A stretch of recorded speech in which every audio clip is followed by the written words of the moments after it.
Welcome everybody to our latest session of the Empire of the Ghouls.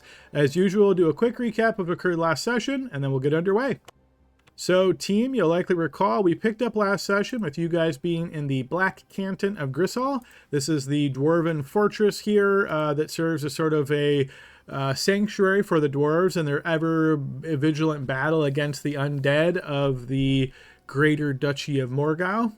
You guys started here, basically slept overnight, woke up in the morning of an inn, and then got to work as far as like reaching out, trying to establish some contacts here in Grisall to know what the next leg of your journey here is on the quest that you were assigned by the Oracle. So while here, one of the first things that occurred is Barnaby made his way in the tavern to a local gnome who he saw here and kind of just chatted him up, trying to get some additional information. It wasn't too much information that he was able to provide, but he did let the group know that there was a tavern nearby that was known to have military dwarves kind of make their way there. That's sort of a hot spot or a known location for those kind of individuals to get a drink and just, have a good time. You guys made your way kind of close to that tavern, but to the inn across the road, you might say. You guys checked out there, spoke to some different folks, eventually spotted a military-looking dwarf and two guardsmen come in. They kind of scanned around the inn, didn't stay long, turned and walked over. You guys, through the swinging door, could sort of notice them make their way over to the Dented Tankard, which was the tavern on the other side. You guys decided to make your way over there. You then made your way up to that clearly dwarf in lead, the military commander, spoke with him, learned that his name was Captain Brogan Bonebasher. He was not really interested in speaking with you. It was very short with you at first until you gave him a little bit more information about what your recent events were, your encounter with the Derricule on the road. He then offered you guys to have a seat. And began speaking with you. You guys traded a little bit of information back and forth. This seemed to gain his confidence to some degree. And once you said you were looking for someone who was like knowledgeable, could give you some more information, might know something about the robes, Captain Brogan said that he would be happy to introduce you to this local sage here in Grisall, who has like a workshop on a lower level. You had learned from that gnome that Barnaby spoke to that the lower levels of Grisall are off. You can't go down there. They're off limits, I would say, to foreigners. So basically, only locals here are allowed to go down below the first level. First level is more like public. It's where a lot of the shops, the taverns, the inns are, and then the lower levels presumably are where the living quarters are, probably the military quarters. Who knows what else is down there? But he indicated he would lead you guys down there and allow you to speak with this sage if you would go on this mission with him, which was to take a couple-day journey to the east, crossing into the Greater Duchy of Morgau, and recover some fallen soldiers of his and bring them back for proper burials. You guys eventually agreed to take that mission upon him, and he said, great, meet him there the next morning to get going. You guys also spoke with some other folks here in Grisall. Eventually were directed over to this temple district area where you ran into this human in Grisall here who was running a stand, and he offered these curious artifacts, essentially, that he was willing to sell. It didn't seem like he had too many things, but he did have this interesting little box, and after speaking with him, he went on to explain that the box contained the finger bone of Sister Adelind. He explained the story of how Sister Adelind fell in battle against the ghouls, and this was one of the only things that was there when he actually was on the battlefield after the fighting was all done. He went there and found it buried in the dirt where there was just a massive pile of ghoul bodies, and it was clear that that is where the sister fell. And he recovered it, put it in this box, and he mentioned about how it was divinely inspired and would essentially grant divine guidance to those nearby or holding it.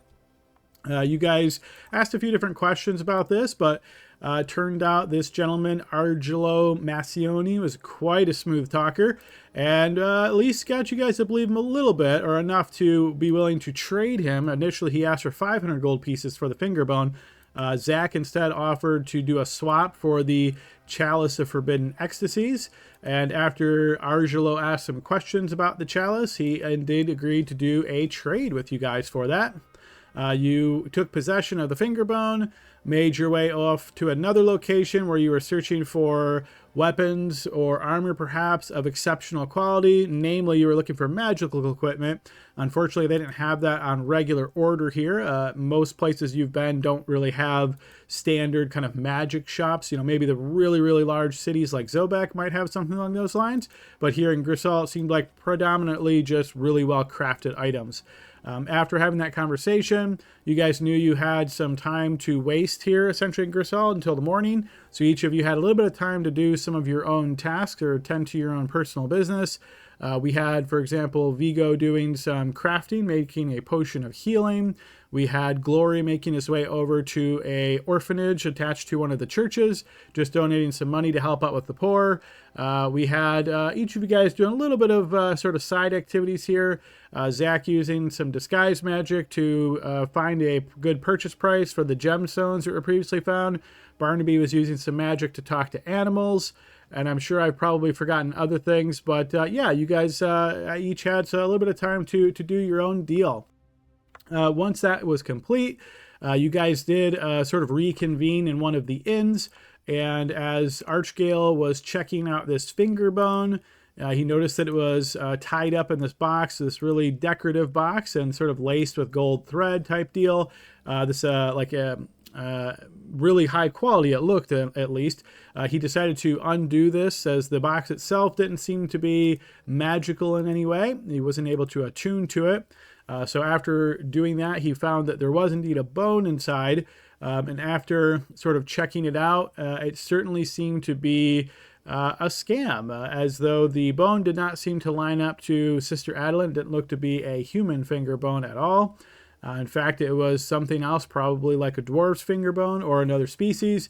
Realizing that you guys had been swindled here, you guys made your way back over to where that stand was, where Argelo was selling items, but he was nowhere to be found. This upset you guys quite a bit. But yeah, there wasn't much you could do about it without knowing where to track him down. Luckily, you hadn't spent the 500 gold and just the chalice, which wasn't doing much for you. But yeah, you guys then took care of, again, some last minute sort of details, then slept through to the morning and met up with Captain Brogan Bonebasher and set off on this 2-day journey to the east to cross the border into the Greater Duchy of Morgau and help him with this task of recovering the bodies. The trip there went pretty uneventfully so. You had a little bit of conversation. Oh, how did I miss the really important part? Captain Brogan also said that he had somebody important to join the mission. He thought this would be a perfect opportunity for him and introduced you guys to your latest companion, Caliban. Caliban is a tiefling fighter of some type, seemed to be competent with his weapons and also perhaps a little bit knowledgeable of magic based on what you saw him do later in combat. He was very much, you could say, subservient to Brogan, seeming like he was willing to assist the captain out here on this task. And during this travel, the captain asked your team to kind of watch him closely and sort of evaluate him because the leadership of Grisal was not really comfortable having a tiefling in their ranks. There was a lot of grumbling that was going on, so the captain seemed to think that Caliban was a good man and seemed to be a hard worker, as tasks that would be assigned to him. Some of them would be less than savory tasks, mostly like cleaning up dirty things, and Caliban offered to do those without really any complaints. So the captain pulled Grim aside and asked him to speak leader to leader of the groups and asked Grim to essentially, evaluate Caliban with the hopes that the group would be willing to take Caliban in their ranks and he could depart Grisal for other locations. So as the team had those thoughts in mind, did the 2-day journey. The only thing that really happened on one of the nights was the captain did some prayers to the deities and listed off a name of lost dwarven soldiers in the recent period of time. The list was so long, it took 10 full minutes for him to get through it. You guys then on the second day, you did sort of like a 2-day travel, so I suppose the third day, made your way into this area where there was taller grass. And in this area of taller grass, the bodies were discovered of the fallen dwarves. It had been a few days since the actual battle where they died occurred, so they were in various states of decomposition. They were sort of scattered in 2 locations, one set of bodies on the sort of southwest area and another set on the northeast area. The captain asked you guys to tend to the ones to the northeast. He had brought these shrouds, asked you to sort of bury them in these shrouds, or at least wrap them up, and then put them on the mules that were brought along for transport back to Gristle. He also made mention that it seemed as though not all of the bodies were here, and that was concerning. Again, fighting undead, it seemed as though maybe those bodies had been turned into meals, or necromantic magic had been used to turn them into undead themselves. I wasn't sure, but he wanted to quickly get out of there before anything would stumble upon you guys. So those of you guys that agreed to tend to the bodies noticed that this was very gruesome work. In fact, it was quite nauseating. Some of you were in fact poisoned by this for a short period of time. Unfortunately, that period of time overlapped to undead emerging from the tall grass and embracing you guys in combat. This seemed to be mostly zombies, but there was one dwarf undead who looked quite wicked and held an axe that seemed to radiate necrotic energy off of it. During that battle, we saw Zach get walloped pretty hard by this creature, hitting a critical hit and pretty much dropping him like a sack of potatoes. The team did what they could to try to help Zach out, but that critical hit had a lasting wound of reducing his max HP significantly to the point where he was very, very weak. The team continued fighting, eventually was able to defeat that dwarf and the zombies. Big kudos there to Archgale for the turn undead, which made the battle much more manageable. The team then, after defeating the undead on this side, or even shortly before that, some of you guys started making your way off to the southwest side to go help out Captain Brogan and his 2 guardsmen in their battle against the undead. Timing-wise, it worked out that when you basically got over there, the captain and his soldiers managed to defeat the undead that were attacking them. This obviously was the captain was very grateful for your assistance on this. You guys then made short work of grabbing the bodies, loading the mules up, and making your way back to Gristle. And you got another 2-day journey to get back. And once you got back, the captain presented you guys with a black shield of Gristle. This turned out to be a magical item, which I believe Grim took possession of. And thanks for you guys attending to the corpses. He also then brought you down to see the sage. You went down the couple of levels guided by the captain and spoke with the sage. She was able to give you some additional information, which if you guys wish to get into the details, you could certainly do that as an extra part of the recap. But the main part of that was the next leg of your journey was to head north to the Black Fortress, where you could hopefully get some additional information. So that was a long-winded recap, guys. So wrapping it up there. Anything I missed? Anybody would like to add? So one thing I think that is kind of important is we have more details about the robes, the robes of Sister Adeline. So we know that the robes are blue and that the followers keep the robes in a reliquary. It says here potentially in possession with Knights of Sif fighting guerrilla warfare. Yes, indeed. Go ahead and take inspiration there, Archgale. Which already have inspiration, so if somebody would like that. I'll take it. Perfect, all yours. All right, good addition. Anybody else have anything they'd like to add? All right, hearing nothing, then let's get you guys back over to Gristle and pick up today's session.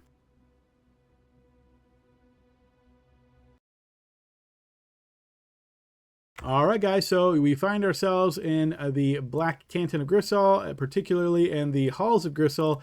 This, again, is the Dwarven Fortress here that you guys have traveled to on your journey from this mission from the Oracle. So, yeah, it is. We're going to assume it's morning, so everybody should have applied a long rest after you guys got back from recovering the bodies, and then those were attended to. You got the shield, spoke with the sage.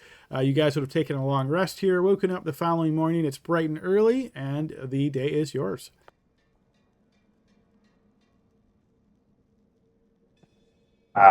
Did we figure out that the road ahead is also possible to take horses, or is it just getting up to here?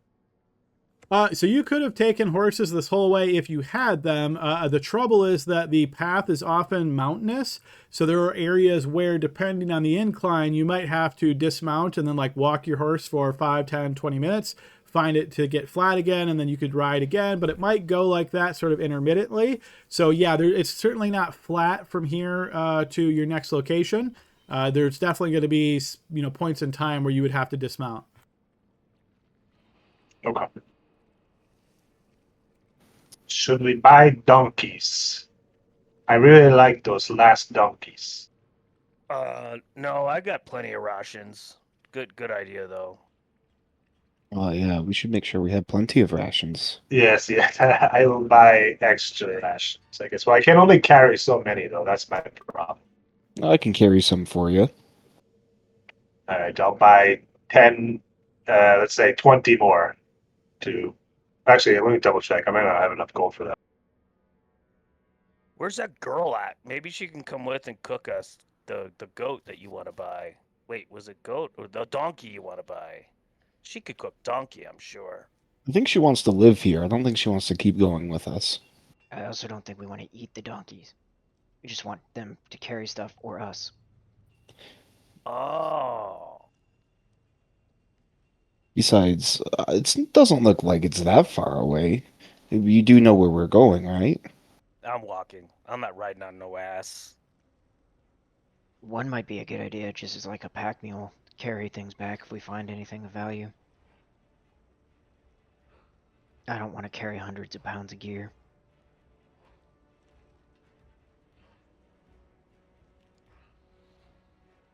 Plus, he can be a team mascot. And if we get in a pinch, free food. Well, it wouldn't be free because we bought it, but yeah. Oh, I have to buy this donkey? All right, how much you need? How much are donkeys? Like 10 gold? As much as the shield? You can find a mule for purchase here in Grisol for 8 gold pieces. Wow, That's not bad. cheap. I spend 8 gold on rations. Buy 16 rations. How much, I forget, like, the food cost for donkeys, or, like, just any type of, like, pack animal, right? They have, like, a daily cost associated with them, too, right? I don't know if that's broken out in the PHB or not. Yes, you would definitely need to feed them, but I'm not sure if they give just a flat price for that.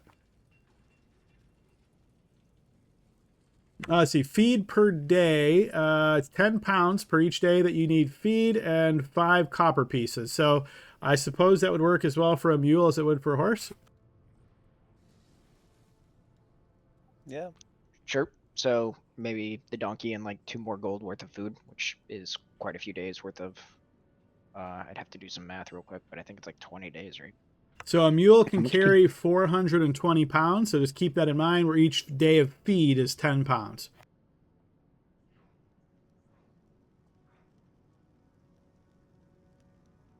And how far are we going? To your next stop, the Black Fortress. You've been told it's a 2-day journey. Okay, so maybe we could buy like 5 days worth of feed for it, which is what, 25 copper? It's not very much. Yep. Seems reasonable to me. Just I can, for just math, I can just say get rid of 9 gold pieces. Just round it. I know that's definitely overpaying for the food, but I can donate towards it too. I Hey, have Adam. 500 gold on my character, so I'm just gonna deduct it from mine. Hey, Adam, can I get rid of this lame orc shield that I've been carrying now that I have a nice black shield of gristle?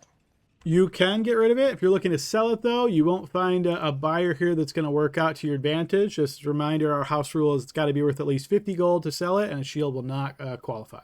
Oh, copy that. And if buying this donkey, right? It's got like its own inventory because that's where we would store things. How do we handle that? Is that just like a sheet that we have, like a common sheet where we can put certain items on it? Yes, yep. So I've just created a mule character sheet. I'm going to put that at the top of the PC's folder, and I'll give you guys access to that. I guess I would just ask that maybe nominate one person to manage the mule's inventory. That way it'll make it a little bit easier. It looks by default it gave it a player character sheet, which is interesting.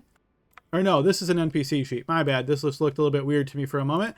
But yeah, let me go ahead and grant you guys access to this. And then as far as adding inventory, because this is an NPC sheet, you might be able to add it there. I guess we'll find out. Don't forget about water too. I can make water. Oh, that's right. Most importantly, what do we name them? I can talk to him, and we can find out which one wants to go with us, and whichever one wants, we can ask him what his or her name is. We could call him Dinner.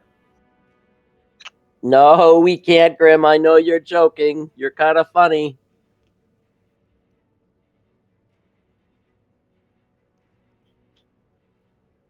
If you eat the mule, you carry all the stuff, okay? Oh yeah, that's right. You're smart. We could name it Grim's twin. No, that's not very funny. It is at my hometown.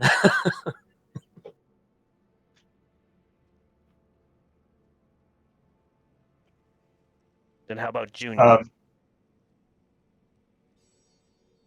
Did we want to visit that guy that was supposed to kill those ghouls?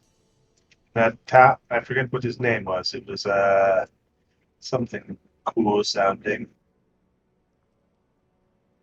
Bone Basher's buddy. Yes.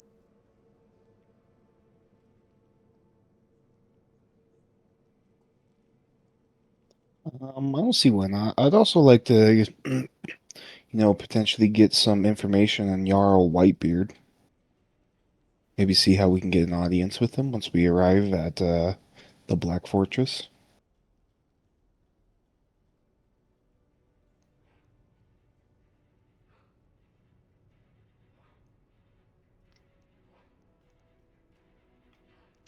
Yes.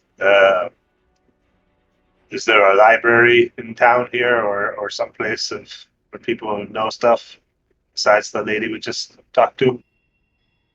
You could certainly find a small library here up in the public area. It's more of like think of it as like a visitor center, right? Where you come in, there's a couple of like staff members there. They have some books, right? But it's pretty small. You imagine anything more elaborate, it's probably on the lower levels.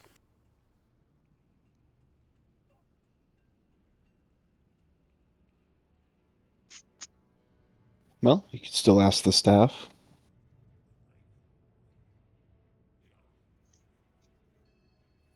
I would like to just ask the staff like what they know about the Black Fortress or the Jarl. Sure. So yes, you find an individual who will speak to you a bit.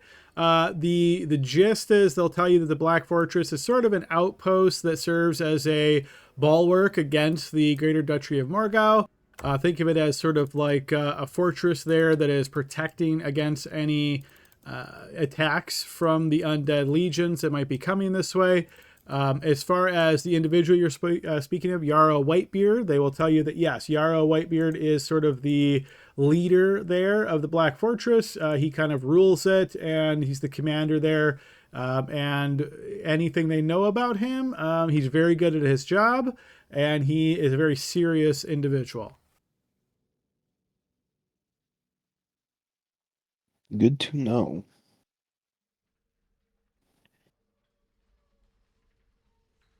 Does the title Jarl mean anything? Like, So that's does not he? actually a title. His first name is Yarrow, Jaro. Ah, Jar. Oh, well, that makes a lot more sense. You thought it was the Jarl of Whiterun. Yeah, that's what I was thinking of.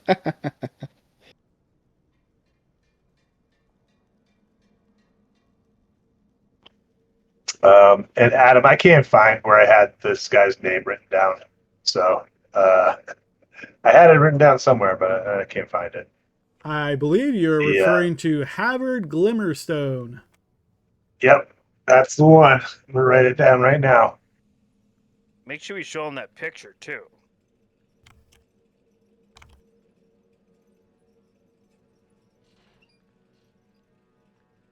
Yeah, so just as a reminder, I know week to week it's hard to remember all the little details, but you guys were told about this guy when you just chatted around with some locals here in Grisall, and they let you know that he spent a lot of his time in the Grave Slayer's Barracks, which is off the Great Hall. It's right here on the first floor. So yes, you could easily find that if you'd like to head there. Yes, we need to inform him that his job is not complete.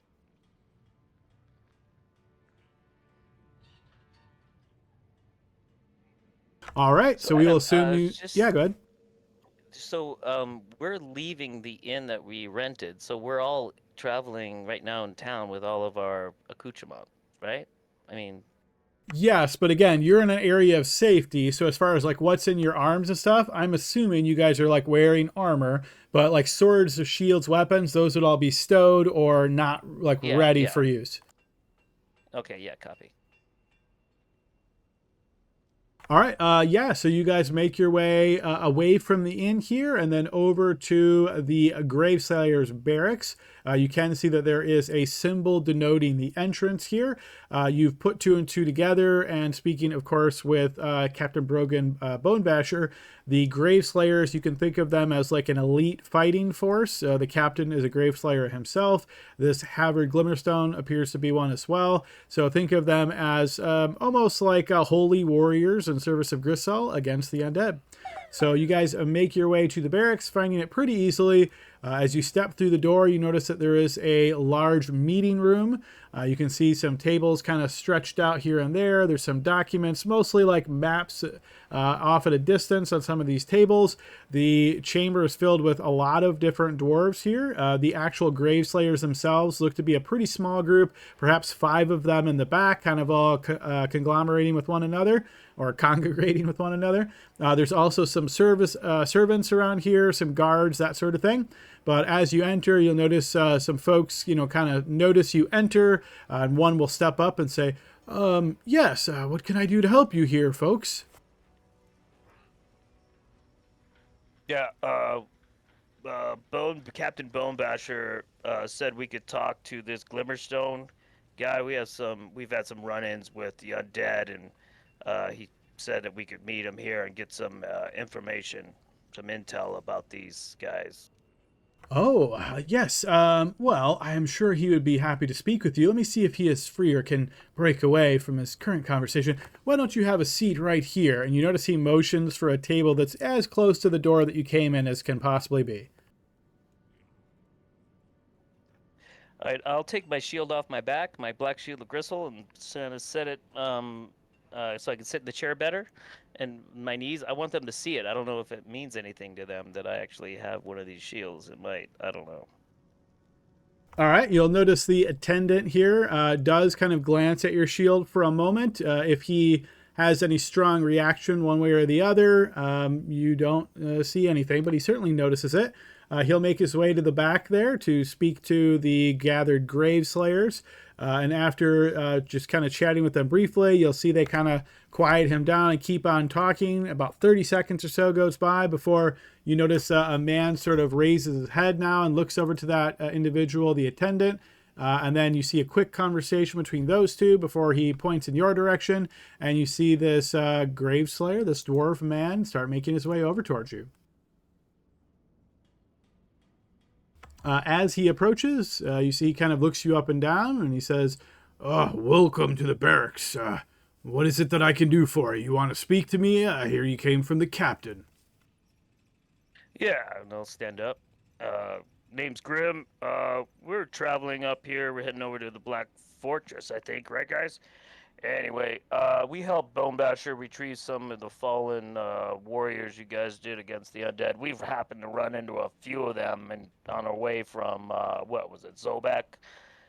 So, just as a fellow ghoul bashers, thought we'd, get acquainted. I don't know if you have any tips or stories to tell us. I think we'd be much interested, because I think it's just going to get worse.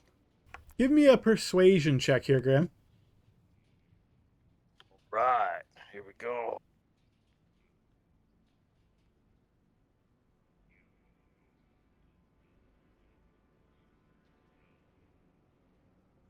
Well, anybody that fights the undead's all right in my book. I'm not sure how much I can help you, though. What is it that you're looking for? Stories? I've got plenty of stories, but we'd be all day here all day if I just regaled you with stories of fighting the undead. Clearly, you must want something else. Well, yeah, I'm not the brains. The more. Hey guys, come on up.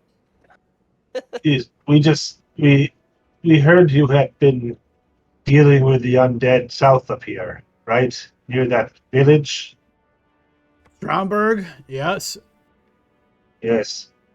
Unfortunately, I hate to inform you, but you didn't quite get all of them because when we were traveling through there, some ghouls had attacked some of the villagers, killed them. The job can't ever be complete being this close to the undead. We do what we can, but there's no ways to have eyes on the border at all times. It's an ongoing threat here all the time. But I appreciate you letting me know, and of course we'll try to do what we can with our patrols. But it's impossible to stop them all. It That seems like a very healthy mindset. All right. Well, just to let you know, um, and yes, if you have any connections or anything like that, or any knowledge of points where the ghouls come to the surface along the way here, let us know, okay? Well, such information is kept very closely held, as you can imagine. We can't let the ghouls get ahead of us in knowledge. If they know that we know the spots that they come out, well, that means they look for other spots. So the information you're asking for is tightly held. I do have a question for you, sir. Um, what is a ghoul's weakness per se? Uh, Ghoul's weakness, well, bashing him in the head with a solid object seems to work pretty well. Sure, but like, you know, anything in particular? Let's say something that they especially don't like. Well, the priestly magic, of course, that could be used pretty effectively against them. I think everybody knows that, though. I don't know what you're looking for. It's not like they are big balloons that you could just pop with a prick. Fair enough. Out of curiosity, have you noticed them with more frequency recently, or is it mostly the same? You'll notice he kind of shifts as he looks up at you and he raises an eyebrow a bit. Well, as I said, they're always here. Just frequency, perhaps a bit more than usual, but it's to be expected with that's how things have been ever since the fall of Krakovar. It's getting a bit worse, I suppose you could say. But no, I don't notice any massive changes in frequency. Good to know.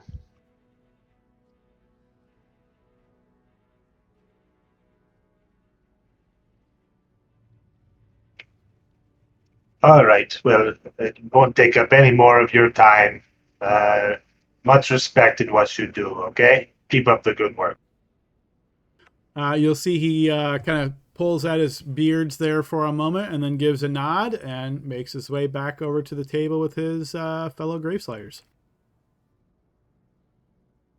All right. Thanks, everybody. I just wanted to make sure he knew that there were still those crazy people down there. Also good to potentially get any information before we head north. Don't want to be blindsided by anything.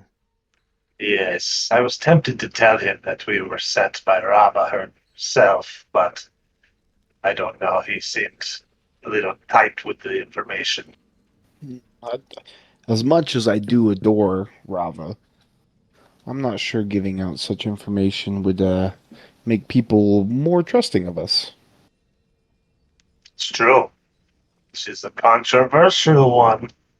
I myself have had issues with her teachings.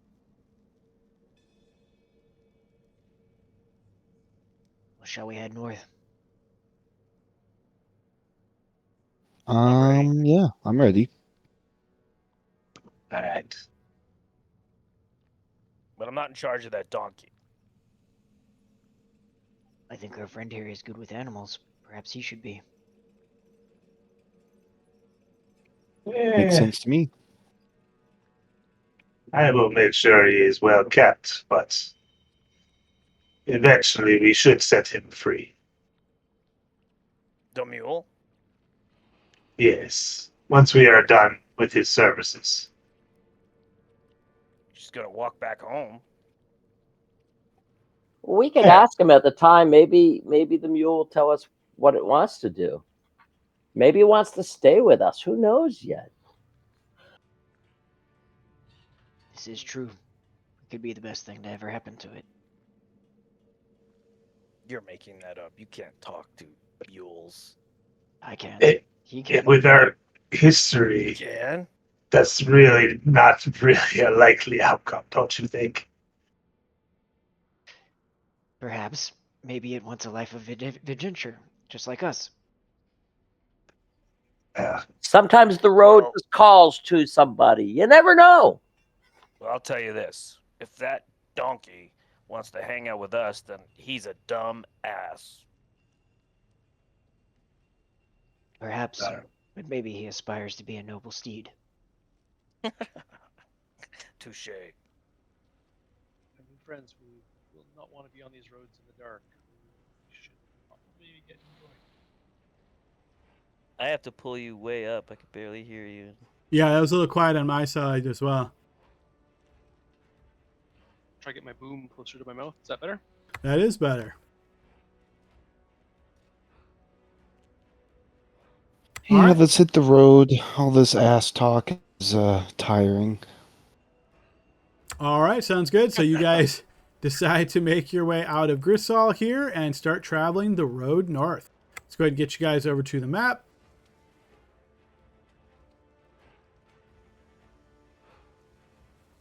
All right, bringing you over there now. All right, so as you can see on the map here, you guys are set to travel to the north to the Black Fortress. So you've made the preparations that you can. You have your mule in tow. I see that there has been some gear added to him, so he's a little bit laden with items and things. I'm going to assume that you guys did probably like purchase like saddlebags and that kind of thing to, make sure all the stuff fits on him. So yeah, it seems like it's working out all right. You guys make your way traveling north. You travel for about 4 hours, so you can think of it as being early afternoon at this point in time. You're primarily walking. I'm assuming no one's trying to ride the mule. Again, it's only medium size, so that would only work for a small character, even attempt that. But yeah, you're noticing that the Iron Crags truly deserve their name. Very rocky terrain. A lot of times there's changes in elevation. The path isn't always quite clear. Sometimes you've got to stop and kind of take a little bit of a trip one direction to see if that is truly the path. Occasionally it turns out that it's not. Then you realize, it's more prominent this way. So it's a little bit of an adventure, you might say. After that 4 hours of travel, you guys find yourself in an area where you're coming up the path, kind of looping around other high rocky inclines. And as you get to this location where the path seems to go to your northeast, to the best of your ability to deduce such things, I would like everybody to go ahead and give me a perception check.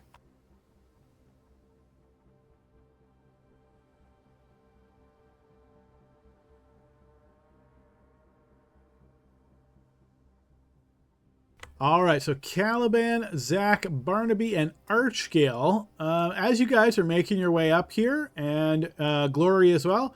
So basically everybody except Grim and And Mika. me. Yeah, I saw went that one away. coming at the late. Yeah, no worries. So except for the two of you, you're noticing, again, as you're traveling, there's like the sounds of animals occasionally. You might hear like a bird call or bird song. You might notice small mammals kind of scurrying about, that sort of thing. Doesn't seem unusual, pretty straightforward for this location. However, as you get to this area and you're, kind of looking around trying to make sure where the best place to go is, there seems to be a little bit of an off odor in the air. You definitely all detect this odor, but you don't all recognize what it is. It just seems a little bit off. Zach and Archgale, you get the distinct notes of some kind of, noxious or toxic kind of smell. There's something wrong here. Something. I'll ready my weapon. And I'll, Okay. I'll mage armor up and inform the rest of the group. Shield on. Equip my items. There may be magic at play. Perhaps you can sense it. You'll like point to Barnaby. I'll proceed carefully from here. Is there any kind of like plant or anything like that that would make that kind of smell? If you mean anywhere in the world, certainly. In this general vicinity, it's mostly rocky terrain. You are noticing a few small bushes. Nothing that, looks exotic in any way that immediately would make that come to mind. Anybody find any odd tracks or anything? I'm not great at that kind of stuff. I will look. Can I search for I can- tracks? You I help can. if you like. So All right, Oh, sounds yes. like that's proficient in survival and wanting to do the help action. So, yep, Vigo, go ahead and throw a survival check.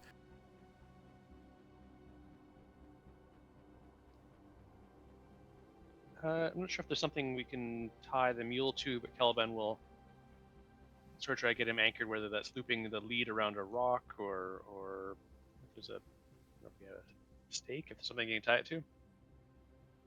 All right, there is a bush somewhat nearby that you could do that. We'll get to that in just one moment. Vigo, as you and Grim are kind of looking about, I'm going to say that you and Grim are locked in position since you're doing this task of kind of searching around, seeing if you can find tracks. You kind of make your way shortly away from the group, nothing dramatic, of course, but looking around, you're kind of noticing the rocky precipice nearby you. There is some, what I'm going to say is very difficult to spot scoring on the rock. It almost looks like maybe it's been etched away little by little. The thing that comes to your mind perhaps is a large, like, taloned claw. As you're looking in this area and trying to make out this assumption, and Caliban, it sounds like you're taking some time to try to tie the mule to something. I'm going to put you in that area. I'm going to move us over to a screen, and everybody except for the three folks that I just mentioned, you can feel free to adjust yourselves. I'm giving you this pretty narrow band of what to work with. You guys came up from this direction, so you made your way up this open path. There is an open path that goes this way. It's a little bit rougher over in this direction, and then the actual path you imagine is heading this way. So if you want to be quote unquote in the front, you would be somewhere more on the northern side here as you're going this way. If you're more in the back, you be somewhere more on this side.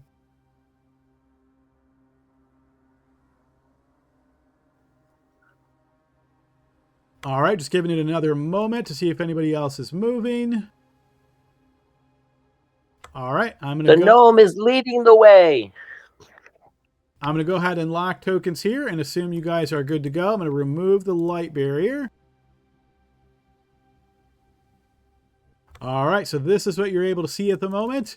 I'm going to go ahead and put us into initiative order because this might become important.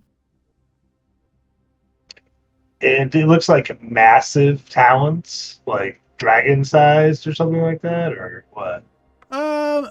Large, I will say that. Exactly the size, it's hard to tell. Again, you're seeing them kind of at the top of the precipice. So from where you're at the moment, Vigo, you're basically noticing them up here, right? So as far as the size on a quick glance, I would say you imagine that they are larger than average.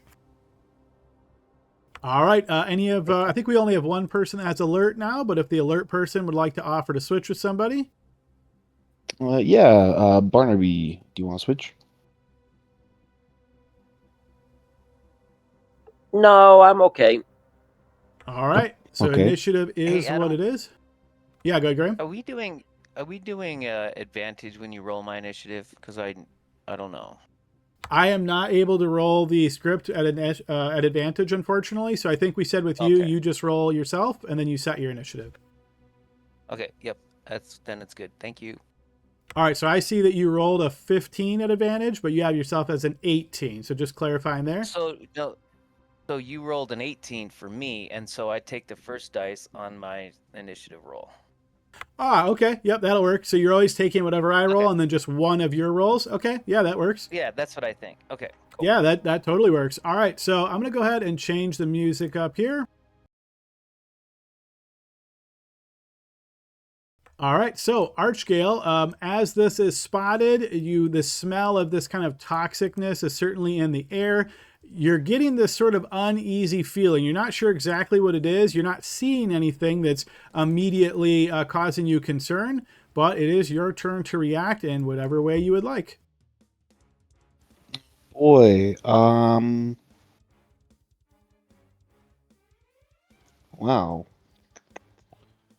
I don't know what to do here. Why'd you guys make me go first? Hey, Barnaby, I'm gonna move up a little bit and take watch on this part of the road here. See if anything's coming at us. Okay, good luck. Don't die. Hey, And Adam, how then- high up is that area? Just to let us know. Yeah. Just here northwest, it's probably about 20 feet at the highest point. Thanks. And then I guess I will take the dodge action.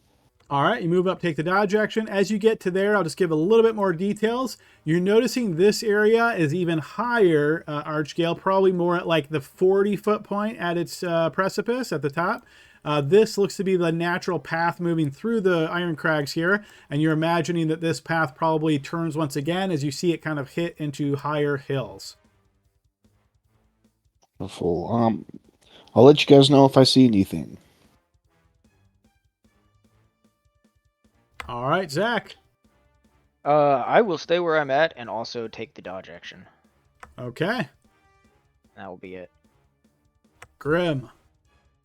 Hey, where do we see the marks on the rocks at here, Vigo?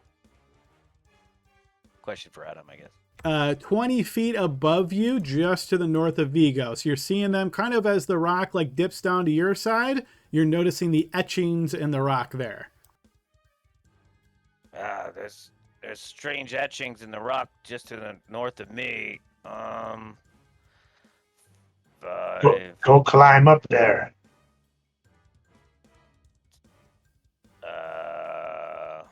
I guess I could.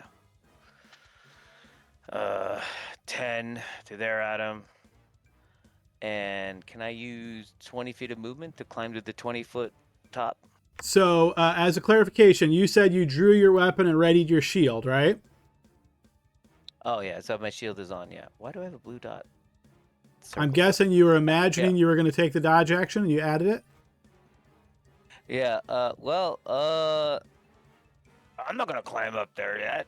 I'm just gonna take the dodge action and see what's going on. All right, before Vigo's turn, Archgale, as your eyes are peeled there, trying to make sure you're spotting anything out of the ordinary, suddenly you spot to your northwest this large winged beast comes over the edge of the rock face here. As it does so, looking down, it spots you. You see as it looks in your direction, its eyes narrow, and you notice this stinger on its tail suddenly starts quivering in anticipation. It leaps into the air, flying down to here. It's in the air still as it's flying. Once it gets to here, it is going to attack you twice. You are dodging, you said, so these will be at disadvantage. Yes. So first, it's going to try to bite you. 21 at disadvantage. That is going to hit. That bite is going to crash into your armor, those sharp teeth piercing in, dealing 17 points of damage. It is going to follow that up by bringing that stinger from its tail. It moves forward at a rapid pace and shoots forward towards you like a crossbow bolt shot at really high speed. As it's coming right at your face, Archgale, you notice this sickly green liquid dripping off the tip. 16 against Archgale, whose AC is Misses. 17. This misses you by a thin breadth of hair. As it strikes out at you, it still is flying. It is going to continue flying. What is in your hands at the moment, Archgale? My shield and a silver sword. Silver short sword. Okay, it is going to fly away from you. Would you like to take an opportunity attack? Actually, since I'm a warcaster, I can cast a spell at it. So I would like to cast guiding bolt at it. I'd like to cast guiding bolt. You can do that. Keep in mind, because it's right next to you when you're reacting, that attack would be at disadvantage. Would you still like to do that? Oh, okay. No, not necessarily. You know what? I'll just hit it with my sword. Attack with a sword. Okay. Yes, the silver short sword will manage to slice into its leathery carapace. All right, you poke it and seemingly wound it slightly. All right, Hey, Vigo, it is your I took a turn. bite. Ouch.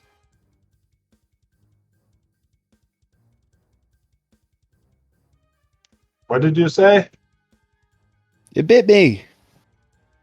Oh, okay. I have a blue dot too.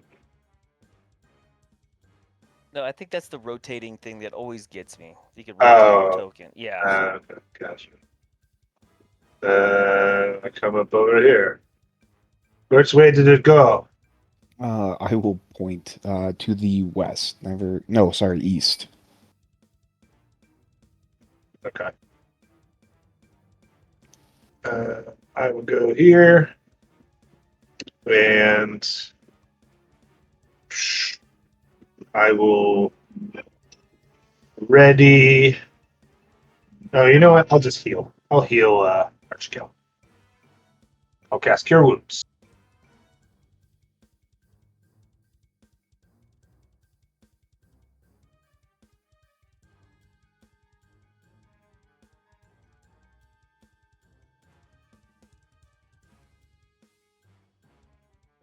All right, you reach out, casting some magic and restoring 12 HP to Archkill. Okay. And that is the end of my turn. Alrighty, Glory. I'm going to move over to here. I'm going to take the dodge action. And I'm going to rage. Okay. Caliban. Caliban's gonna move over to here, seeing this thing fly over that way, and cast Blade Ward. Oops, only once.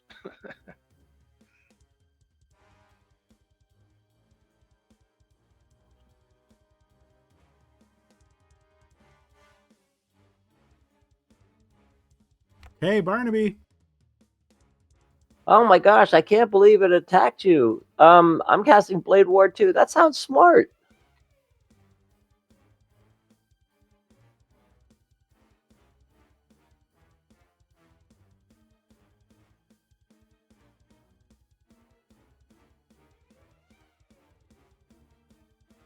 And I'll just go there. And in case, I don't think it matters. I think you already know, but I've got my shield and sword up. So Okay. All right, Peanut the mule cannot move anywhere because it's currently tied to a bush. It is going to just chill there. All right, Archkill. Yippee. I take it I cannot see him anymore. Yeah, I don't see him definitely. All right, cool. So I'm going to go ahead and 5, 10, 15. And then I'm going to cast.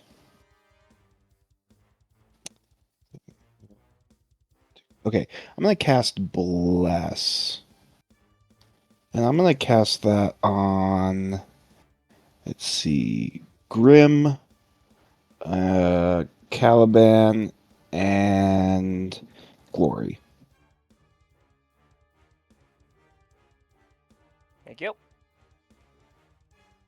Thank you.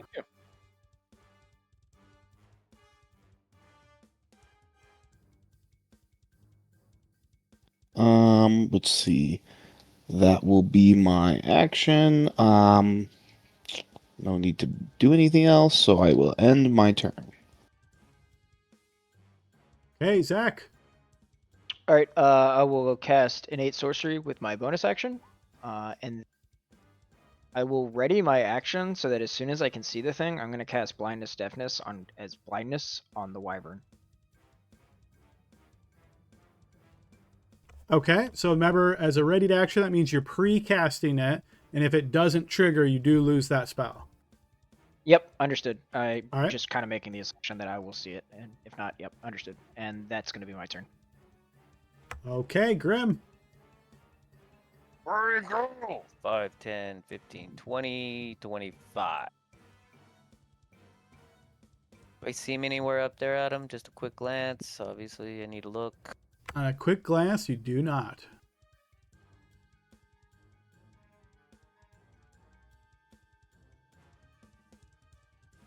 We'll go 30 there.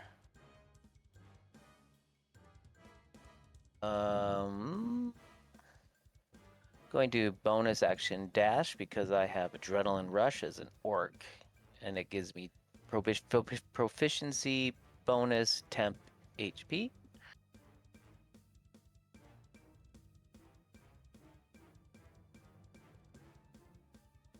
And I'm going to go 5, 10, 15, 20 to there. And then action, dodge, and my turn. All right, coming up over the rock face, flying up at about 30 feet in the air. The creature will reappear here. Zach, I'm sure you can see it at that point. You cast your spell. Looks like this is a con save. Here it comes. 22. That will succeed. Not affected by the blindness. It continues flying. As it gets next to you here, Barnaby, it is going to attempt to grapple you with its bite attack. So I believe this counts as a contested check. So it makes a strength check. I was trying to pull these rules up real quick, but I believe it's contested. So strength check, you make either athletics or acrobatics, your choice.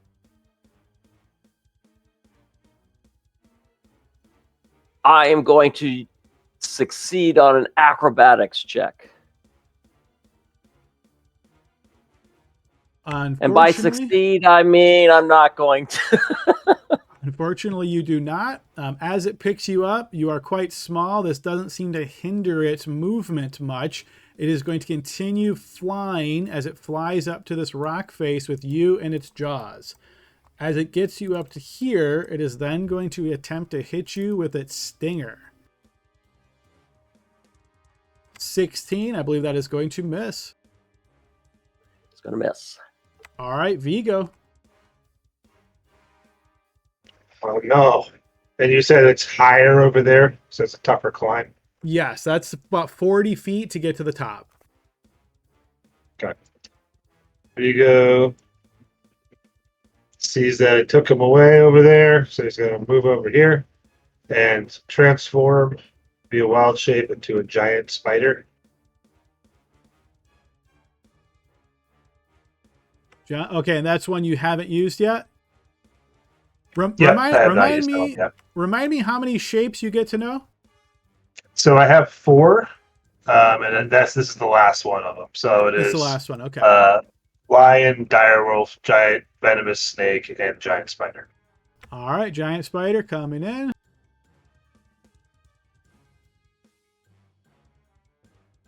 I have them written down in my notes section. This sheet. All right, so there's giant spider. Let me give you control of that character.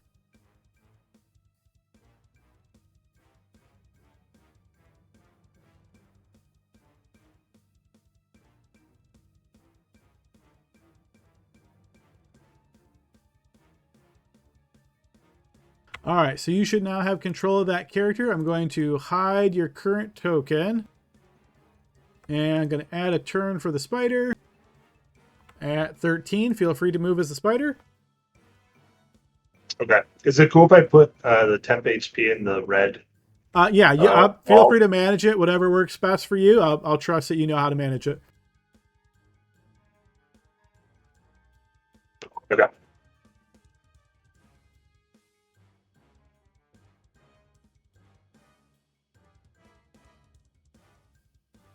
Sorry, I'm just trying to find the move speed. Okay.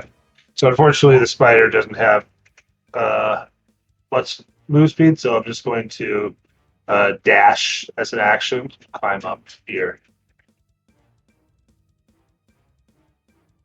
All right, so you're heading north, so I'll move you 5 additional feet. You get up to there. And let's see, I don't even know. Are you able to see out of the spider at the moment? Yes. Okay, I'm going to put you there. I think you should be able to move from there unless you're moving into the darkness again. Let me know. Okay. I just have 2 more spots in this. So. 1, 2. Okay, that's the end of my turn. As I sort of call out in a weird spider voice, "Enemy! Enemy!" All right, Glory. Bonus action, I'm going to extend rage.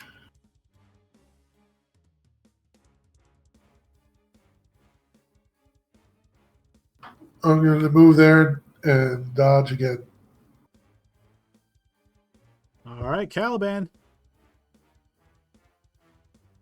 Caliban is going to book it across. So we got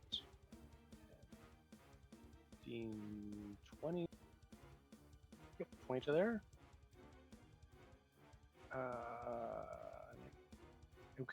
Can we see the wyvern up there? No. You cannot.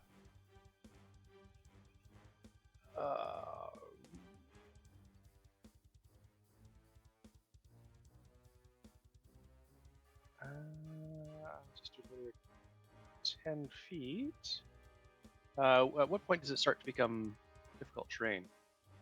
Not to the light barrier? So if you move within, I'd say 5 feet of the light barrier, you're already on like a vertical incline, and not totally vertical, but somewhat of an incline. So I'd say there you're good. If you move 5 feet north, count that as difficult terrain, and then you're climbing. Okay. And then, of course, the question I have to ask: remind me what's in your hands. Yes. Yeah, at the trouble when it started here, he has a sword and shield, so climbing would be very difficult to do. I will ready a magic missile if I see the wyvern again. And of course, understanding I'll lose it if I don't.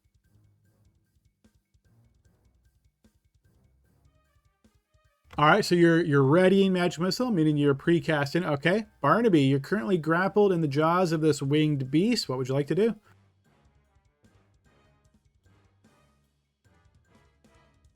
All right, so I'm going to have disadvantage on my attacks, but what I'm going to do is So I'm just to going clarify, Barnaby, you're not restrained, you're simply grappled. Oh, okay, thank you. I'm going to go ahead and hit it, and if I hit it, I'm going to smite him Okay. with my powerful rapier. Yeah, that'll certainly hit. Okay, that'll be the normal damage, which is radiant, just because I always have it radiant unless I mention otherwise. And with this here, I'm going to take away the Divine Smite for Undead button. There is a button that you have to push on that, Adam, just to let you know. That's sometimes I just want to make sure I don't have that up.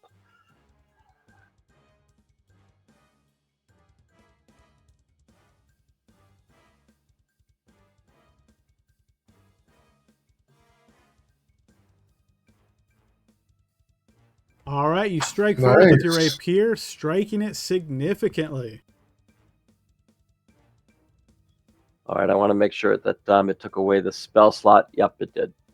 And so I'm going to yell, "Ha ha! Go away, Mr. Lizard! I am not your snack." All right, the mule still chilling. Archgale. Would it be a free action to holster my shield and sword? No, undoing a shield is an action. Readying or unequipping a shield is an action. You can interact with object once for free to stow a weapon, but you can't do that with a shield. Gotcha. Um. Okay, my next question. For these hills up here, uh, and I can see these ones up here, would I be able to determine that they are about the same height, or You even the would be able to ones determine that they are right here? not. So the hill height that you're looking at here is about 20 feet to get to the top. Here it's like 40 feet to get to the top. This one's probably more on the 40 feet as well. Okay. Well, sure. Let's go ahead and do that. I'm gonna. I will action, or I guess free action, stow my weapon. Action, stow my shield, which will minus my AC. And then I will go uh, 5. And then getting up to here, I assume will take some effort. Are you trying to climb up the rock face, like up the hill? Yes. Yeah. All right, so you're trying to climb with one hand as you make your way up. Yes. Go ahead and throw me an athletics check as you attempt to ascend. Athletics? Oh, I see. Okay. You are able to make a little bit of progress here. How much movement do you have left at the moment? 25. All right, so I'm going to call that 10 and then 20 to get to here. So now you've climbed up where it's a little bit like smoother here. You can still see that the rock is going up, or it's ascending in elevation as it moves this way. So this is still like the highest point at like that 40-foot mark. You're kind of glued to the side at the moment, and you're still shimmying your way up. Wonderful. Do I still have my action? Can I dash? No, I Yes, you don't, can. because I. Okay, then Yeah, I'll action dash. yeah, as far as I know, all you did was interact with object to sheath, and then you started moving, so you'd still have your action. So dash, that would be 10, 20, 30. Give me another athletics check as you're climbing up here. This one's a little bit easier because it's not as inclined. He I'm did gonna remove the shield. move you back. I'm sorry, what was that? I No. was saying I thought he did remove his shield. Was that not? I don't think you removed your shield, right? You said you sheathed your I weapon. said, I said I would, but you said it would work, so I was like, okay, I will not do that then. So I'll just climb it one-handed. Okay, yeah, that's why I mentioned you're climbing one handed would be kind of difficult. Yeah, so you managed to move up a little bit, but then here you kind of slide back down to your current position, and that is all of your movement. All right, cool. End my turn. All right, Zach. All right, I similarly am going to try to get to like the top of this hill. So 5, 10. At what point am I climbing? Because The next square. I don't. Okay, so I don't really want to climb. The highest point that I can see, I would like to like cloud jaunt like my form of Misty Step basically to the top. Is that something I can do from here? No. Can't really see a lot. Yeah, no, because the cloud jaunt is limited to 30 feet, right? Correct. Right, so up above is 40 feet to get to the top. So from where you're standing, it would be still close to 40 feet. You could cloud jaunt almost to the top, but then you're on kind of a rock face, and unless you're gripping well, you might slide right down. Okay, so I've used 10 of my 35 feet. I would like to basically climb as much as I can then to the remainder of that, and then cloud jaunt as high as I can if that's possible. Sure, remind me what's in your hands? Nothing. I don't carry anything in my hands. Not even your walking stick? I don't have one. I don't use weapons because I'm a spell sniper. All right, excellent. Go ahead and throw me an athletics check as you have both hands free to start climbing. You are able to make a little bit of progress here, but not too much. I'm going to put you to here. So you're able to move up a little bit. I would say the top is still like 35 feet away from you at this point. Okay, if I cannot make it to the top, can't see anything. Okay, I think I still will go basically as high as I can. Is it a rock face or is it like stable ground where I would be going to? Because I'm not gonna like client jaunt to fall off of something. You can't really see well up there, but your best guess is that it's more flat once you get to the top. There's probably not a ton of space up there, but certainly enough for you to stand. Okay, then I'll go ahead and do that. I will I'll cloud jaunt to like the highest point I can get to. So what I'm going to say is you're not close enough to cloud jaunt to the top, so you can either use your action to dash to continue climbing and then cloud jaunt, or you can cloud jaunt now, getting close to the top, but then you might slide off if you fail a check. Okay, I'll do a dash then.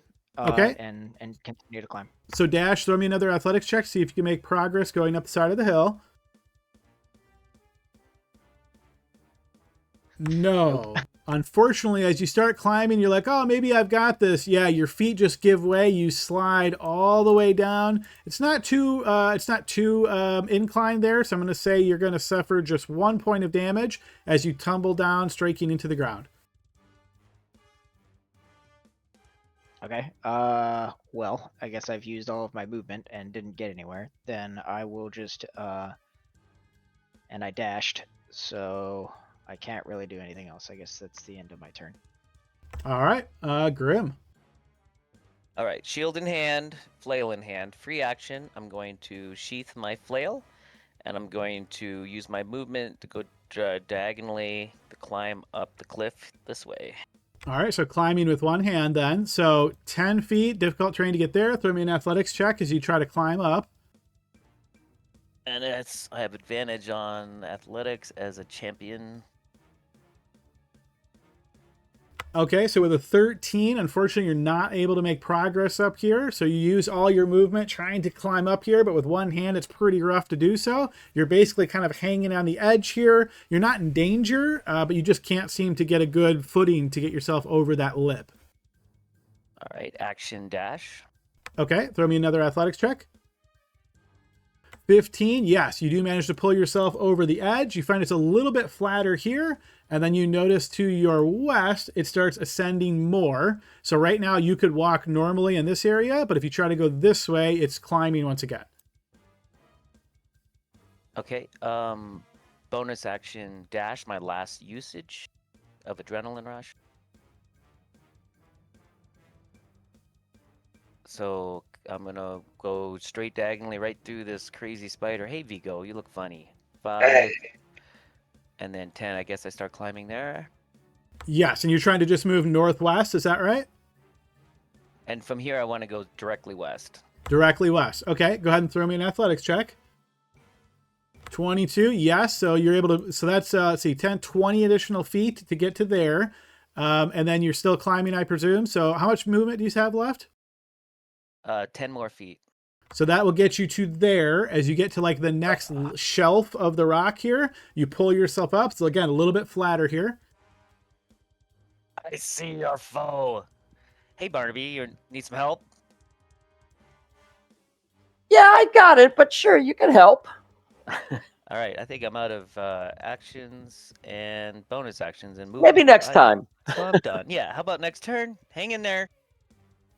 All right, Barnaby, as you are still in the grasp of the creature's mouth, it is going to take to the air again as it flies up and up and up. And as it gets here at 60 feet in the air, it releases you, Barnaby. Anything you would like to try to do as a reaction? So screaming's a free action. Yeah, I'd like to try to grab onto this beast. All right, go ahead and give me an athletics check as you try to grab, as it like basically opens its mouth to pour you out. You reach up. Tell me, do you have a free hand? No, I do not. So I want to jab my weapon into him and try to use that as leverage, like one of those things that Cliff. So you're trying to stab it in like a piton and give yourself like a. There you go. That's what I was like. Yeah, that's what I was thinking of. Yeah, piton. All right, I'm going to say that's going to be pretty challenging here up in the air. Go ahead and give me an athletics check. I'm going to say this is a DC 18, to be honest. Can you be dishonest, please? I like the dishonesty, please. Hold on. That I'm sounds feeling pretty lucky. rough. All right, so yeah, yeah, add those together, and I'm almost there. as the jaws open and you start falling, you have just a second to react, and you try to stab out, but you hit just solid air as you plummet down 60 feet and smash into the ground. You will suffer 25 points of damage, bludgeoning damage from that fall, and then the creature is going to continue flying.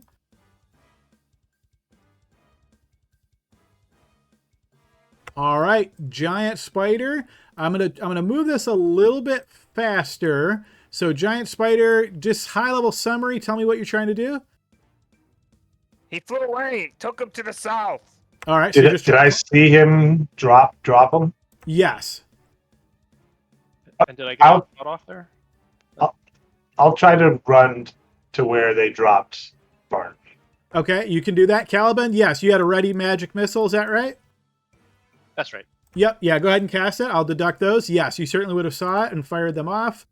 All right, so that's 3 missiles, so 15 damage. All right, that has been applied. Okay, Spider, you scamper on down, and you do indeed see Barnaby lying there, looking a little bit worse for wear. Okay.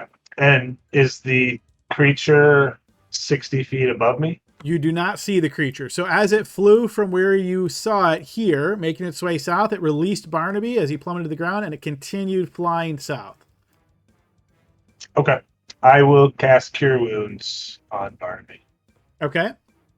All right, and then to just try to make this a little bit quicker, what I'll say is the rest of you guys, unless there's anything you can do to cast a spell that would affect this creature when you can't see it, which I'm assuming most of you don't have anything like that, I'm going to fast track a turn for everybody as we get to the top of the next round. Basically, once it gets to its turn, you don't see it again.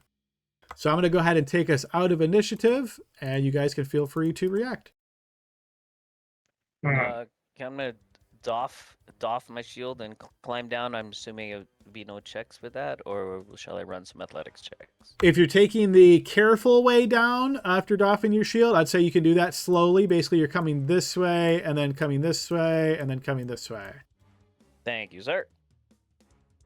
You handled I'm that gonna do the all same with thing. ease, Barnaby. All right, Archgale, similarly, you're very careful, slow, no danger. You make your way down. I tell you, folks, I got a good stab at it, and I think I scared it, but it knew that you guys were coming to my rescue. So I think it felt that if I could do that, it was in a lot of danger. Does the bad smell go away when it flees? Give Or me a goes away? perception check, Archgale. You definitely notice a lessening of it for sure.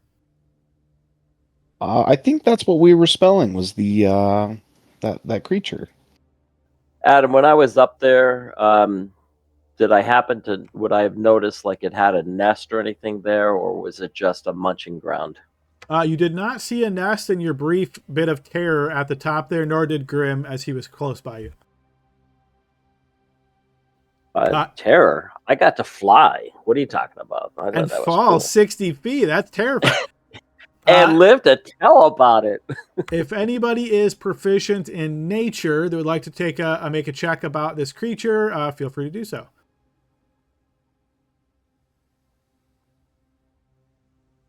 I thought I was the last we'd seen of you when it scooped you up like that. Good thing it decided you weren't on the menu today. I know. I tell you, that thing there is definitely dangerous. But I mean, I got to fly. So Vigo, as you recall the form of the creature, you deduce that this is indeed a wyvern or wyvern, depending on how you like to pronounce it. One particular detail comes to mind about wyverns, mainly that they're ambush hunters, and if somebody puts up a fight and actually damages them some, they generally will seek easier prey. This creature is off for easier prey than us. Definitely, there was too many of us, and I got a good stab at it. is dangerous to leave it, but it could be flying anywhere. There's no real way for us to track it. Did Nice, he eat? maybe. Did he eat peanut? Well, we need to make sure Peanut's okay. Peanut's fine. He's right here. All Eagle right. scurries up like a crazy spider next to the donkey. No, no. The donkey Well, definitely let's would go. react to that. Would this be a creature that we would potentially have like read about, like a history or arcana or something like that too? I mean, are you looking for specific information? Or give me an idea of what you're trying to know if you would know. Like a lot of times, like, you know, dragons are kind of territorial kind of a thing. Is that something that we would know? This might be like a dangerous path. Maybe we should avoid this in the future, kind of a thing. I'm associating Wyvern more with nature. Like true dragons probably would be Arcana, right? Because they're very much steeped in magic. Because this is, you know, it's not like a natural creature, of course, not something you see in the real world, but it's more natural as far as fantasy world is concerned. I'm calling this nature, so I would say Arcana probably doesn't deal much with this. Based on the check that Vigo made, yeah, I would say he probably would deduce that this creature, Wyverns, are indeed territorial. Yep, sounds good. Well, we should just get a move on. Yeah, write that in the journal. That was pretty cool. I mean, I don't want to do it again, Cole, but it was cool once. I respect you. On the Yeah. bright side.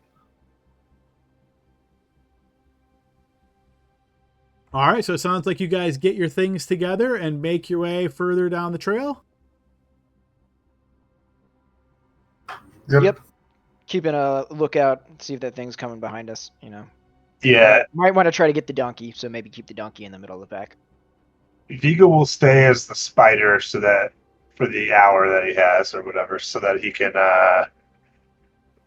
climb some of these surrounding hills and make sure there's no other ambush spots around here as they're walking.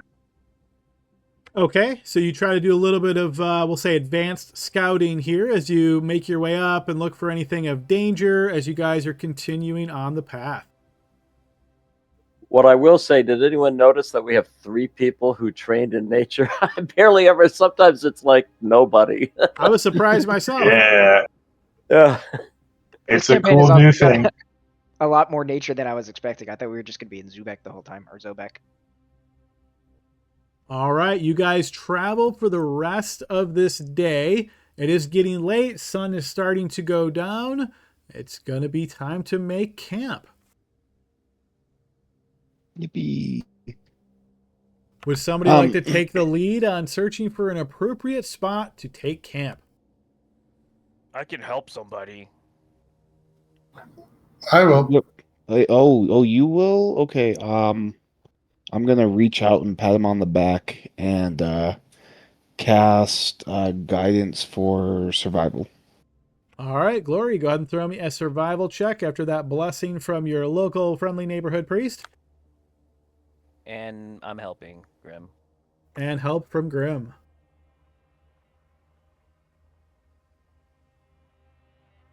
Go ahead and throw that D4 because that might be important. All right, 11. Ooh. So, yeah, so it takes you a little bit longer than you would expect with all this help, both the Divine Blessing and Grim kind of walking around trying to help you as well. You do eventually find a sort of a little secluded area off the beaten trail. Think of this almost as like a U-shape breakout from the hills. And in this U-shaped, obviously you would have hills on 3 sides of you, and then the opening would be on your south. It seems to be about the best you're going to find this time of day. Sun going down without much time. It's probably the best you're going to get.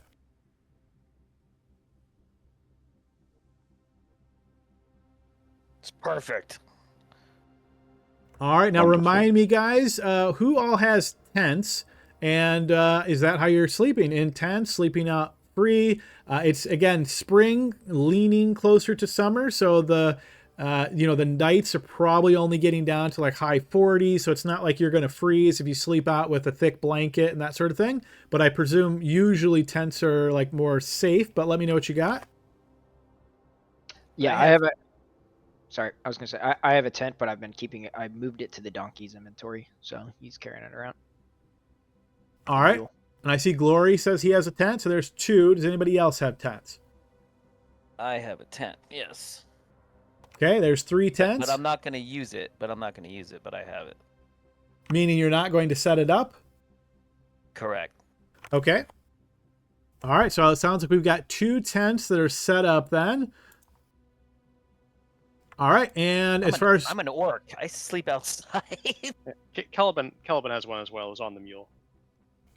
Okay, are you setting it up to make for 3 total tents? Yep.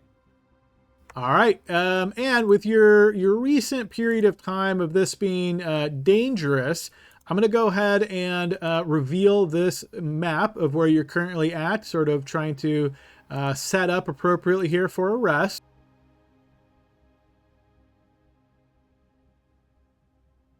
All right, this is sort of a narrow view of what your current surroundings are in this location that Gloria has managed to find. You guys are kind of making your way up like this. This is a little carve out where there's this like U shape in the hills. You've got 3 tents to set up. Are these appropriate locations, or would you like to put them elsewhere? And then feel free to put yourself in a tent if you are staying in one. I'm assuming these are all the 2-person tents, so I believe they could hold 2 each. Feel free to step into a tent if you wish. If you're sleeping out in the open, obviously you won't be in a tent, and then I'll be looking for who is taking first watch. I'll also throw your mule on there as well. I'm assuming he's not sleeping in a tent. This tent disappears when I step into it, but I'm sure that's just a layering issue. That's a foreground thing, so you can still see you, but we know you're in there. Got it. I'll take first watch. I guess Grim will do that.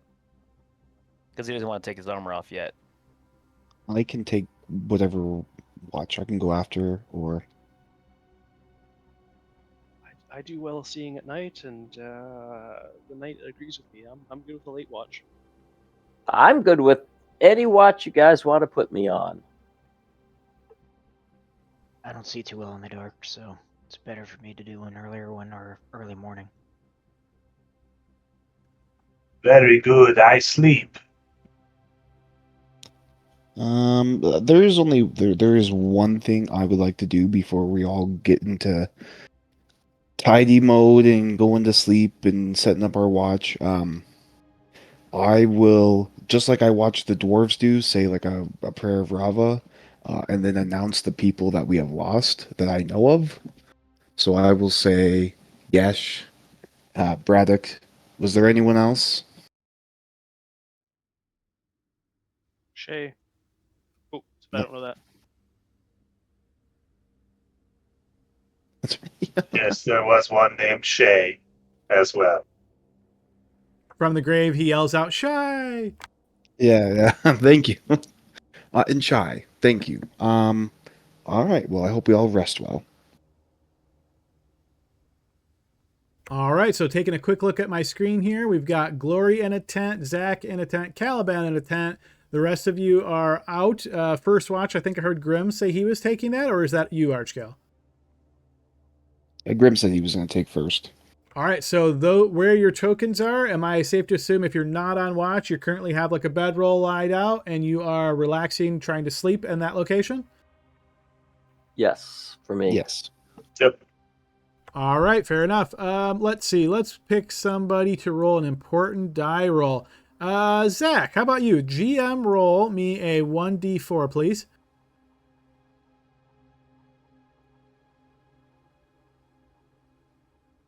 Okay. Oh, that's not GM though. Please GM roll that. Oh, I said whisper to GM. I don't know why I didn't do it. Okay. Oh, it's because that was on my character sheet, not on the dice roller. I'll do it again.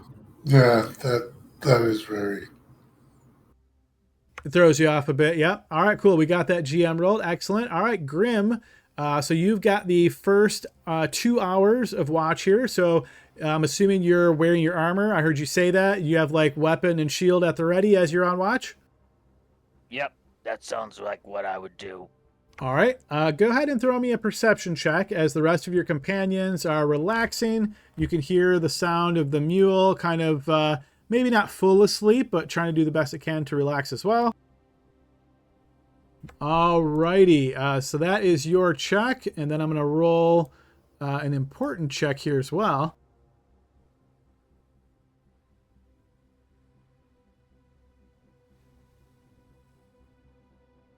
Okay. All right. So you are on watch, doing the best you can, trying to avoid any kind of surprises here. It seems as though in the night there's a little bit of mist that seems to be accumulating here. You start to notice that it's kind of gathering around you, seems to be kind of thickening. Doesn't look to be unnatural to your eyes, just something to do with the weather. Wow. But knee height, you said, or mid thigh? I mean, it's slowly gathering. Maybe only to like your ankle at this point. Okay. That's weird. He'll just think to himself. Maybe I'll get up and kind of walk around in it. Does it move naturally when I move my feet through it? It does. Like it would. Okay. So I'll just I don't need to wake anyone up, I guess, at this point, and just kind of meddle around and look carefully if I see anything.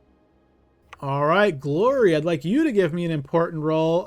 This one can be public because it's not going to make sense what this is. 1d3, please. Okay.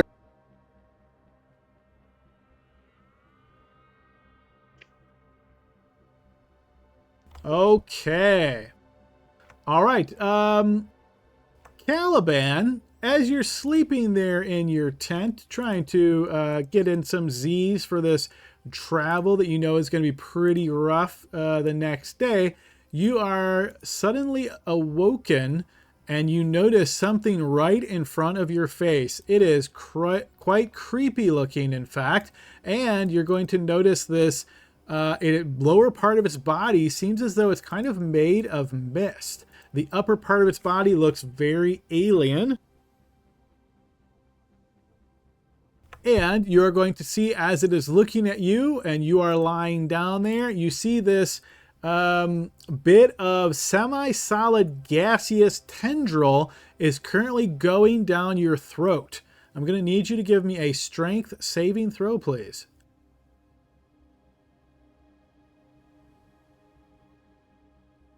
I'd like to use my inspiration to reroll that. Okay, feel free. Okay, so as this semi-solid gaseous tendril is going down your throat, you manage to catch it before it gets all the way down. I'm going to go ahead and put us into initiative order here, folks.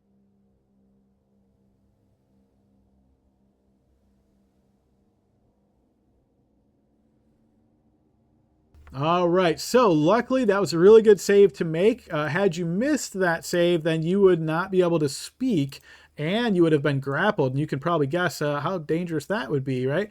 But luckily you did make that save and you are able to react. Our one person who's alert, I'm assuming, is sleeping, since Grim should be the only one awake with Caliban, so you won't have an opportunity to switch initiatives.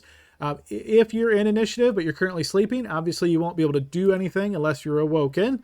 I'm going to go ahead and get this other token on initiative as well. Okay, so Zach, you are currently sleeping. I'm going to move to Grim's turn. Grim, your perception check did not spot anything out of the ordinary. Anything you'd like to do? Well, I'm paying really good attention. Do I hear the struggling or out of turn reaction from being a tentacle in his mouth? Nothing that's been described so far has made a ton of noise that you'd be able to hear.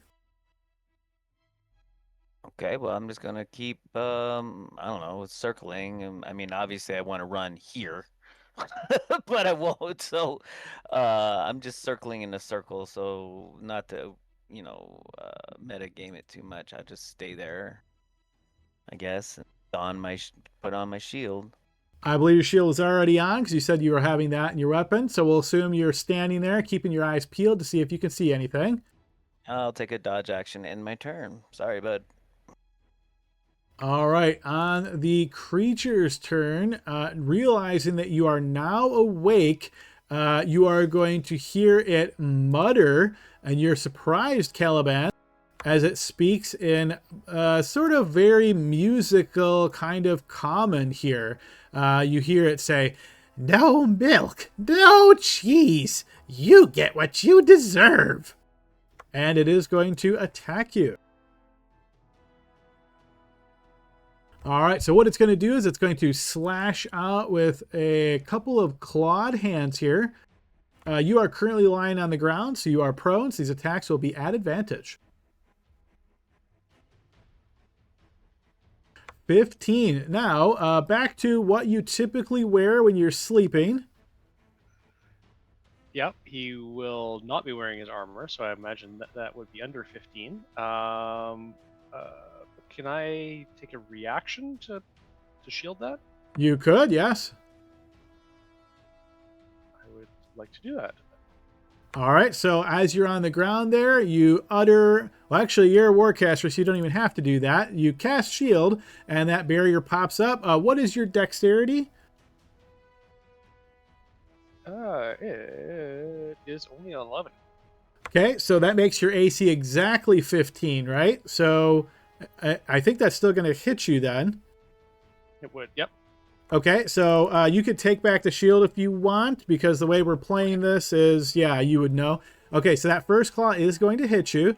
It's going to slash into you for 9 points of damage. It's then going to attack you with the other claw. Is it safe to say we haven't ended the previous day, so I still have my temp from the earlier day, right? That is correct. Yep, you have not completed a long rest. Any resources used on the day is still in effect. Okay, that attack is going to hit as well. And that's going to be 12 points of slashing damage, really tearing into you here, Caliban. As it has struck you with both attacks, it is once again going to extend that semi-solid gaseous tendril trying to go down your throat. I'll need a strength saving throw. Once again, fearing the worst, you manage to get a hand up and hold this little bugger off at enough distance where he can't get it down your throat. Okay, Archgale is sleeping. No, hold up. I've heard that now, right? Can I say something out of turn? It's pretty quiet. It's in a tent. I'm going to say you probably haven't heard much. Can you say something, dude? Vigo is sleeping out in the open. Peanut has fallen asleep at this point. Glory is still sleeping. Caliban.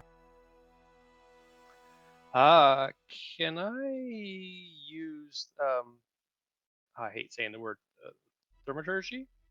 Thaumaturgy, you sure can. Thaumaturgy? Why is it rolling everything twice? It's so weird. To create maybe a large bang that would wake everybody up.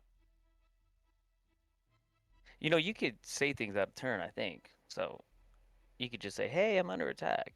So you're doing fan. Yeah, you could use it to amplify your voice too, I think.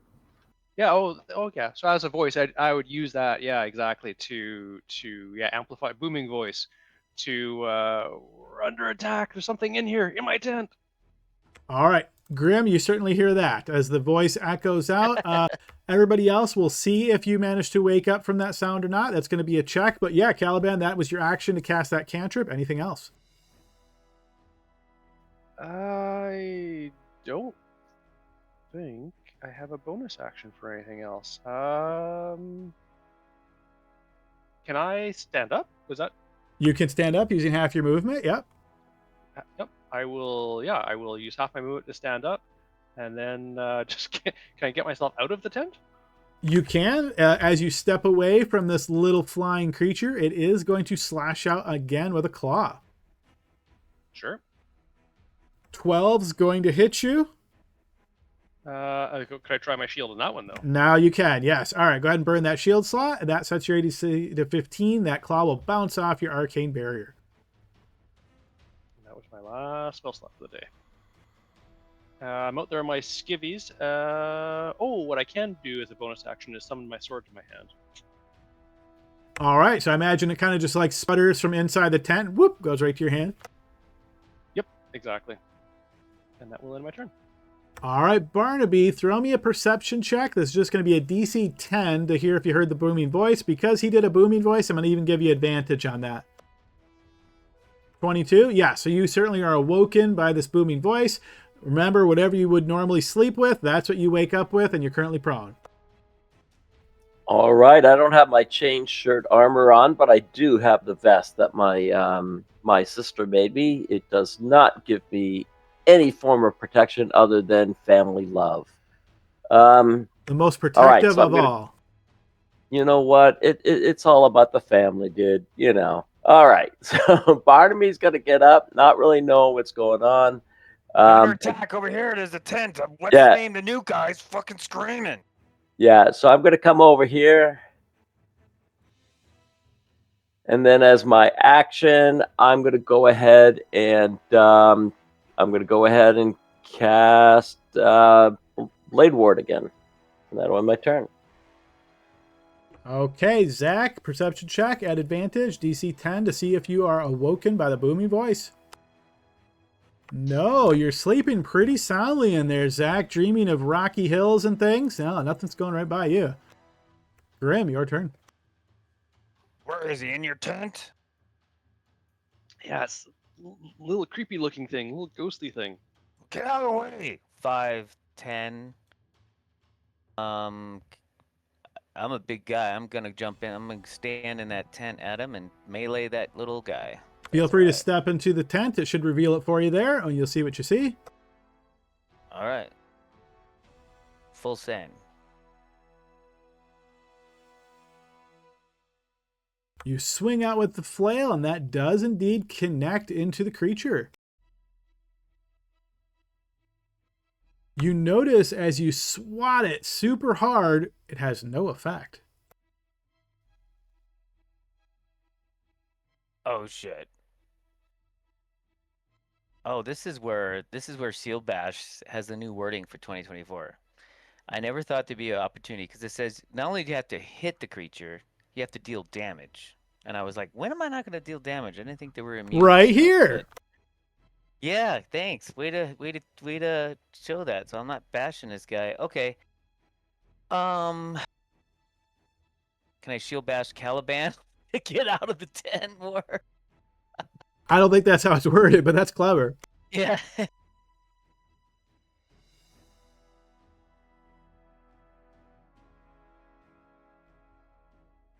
Anything else on your turn, Grim? Yeah, I'm gonna stand there. I'm gonna take his tentacles now.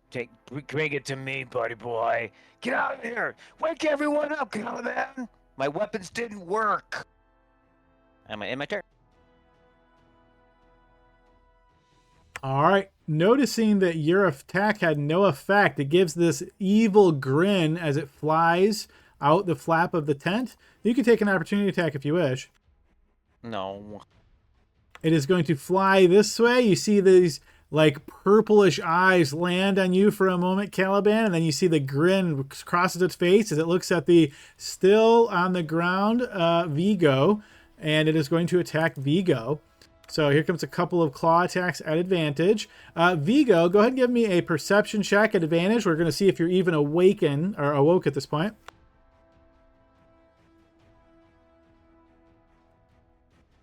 You are. So you're awoken by that booming voice, and you notice this misty floating creature comes over and sees you with this very evil grin on its face, and it slashes its claws down upon you twice. 21. I'm sure that's going to hit. Yep. Slashing into you for 8 points of damage, and then does another attack. 17. I'm pretty sure that's also going to hit. For 11 points of slashing damage, and then once again, you see this tendril extend from its form going down your throat. Strength saving throw here, Vigo.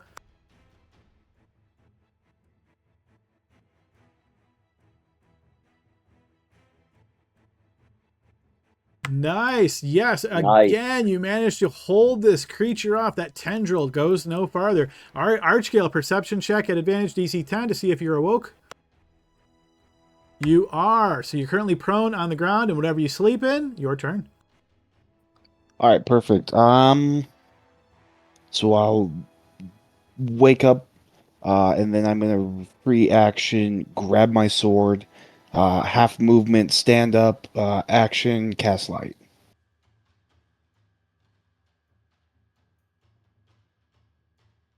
All right, the light Um, tries to eat a bit away at the mist here, but the mist is still prevalent. Ooh, but I can see my friends, which is good.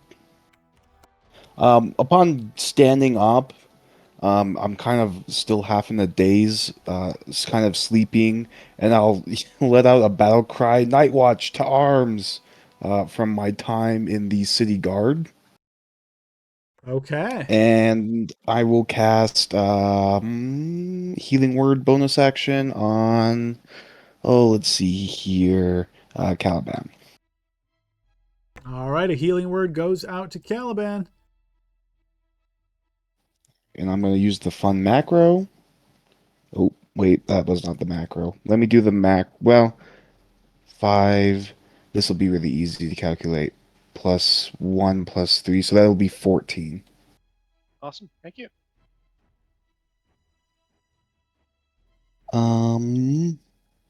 Okay. And light is on. Okay, I guess that is everything well, I guess I'll move, so half my movement would be 15, so I'll move 5, 10. Right there should be good. And then my turn. All right, Vigo, you are awake. You just got slashed into by this creature. What would you like to do? Okay, so Vigo's going to stand up.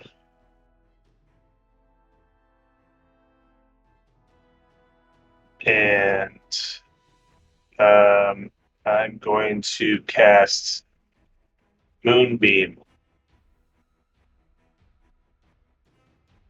And I'm going to focus on these 4 squares right here with him in the south west quadrant.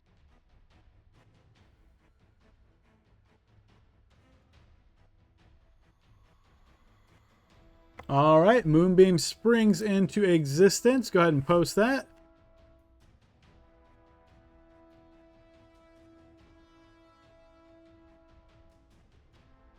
All right, it's going to succeed on that saving throw, taking only half damage. I believe it affects immediately at this point. Go ahead and roll your 2d10. Yep. All right, it will take 3 points of radiant damage. Okay. And if it is shape-shifted in any way, it gets reverted. And then needing the HP, Vigo is going to transform into, let's do a giant lion. Or no, giant lion, just a regular lion. All right, you switch forms into a lion.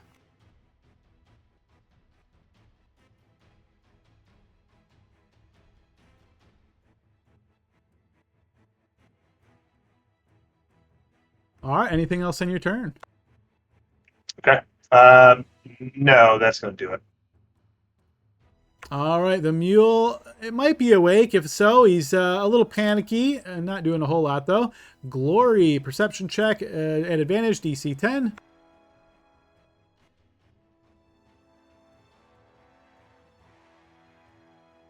Yes, you are awoken by the booming voice and the further ruckus. You are awakened with whatever gear you'd be sleeping in, and it is your turn. I would like to ready my halberd. Okay. I'd like to stand up. I'd like to don my breastplate.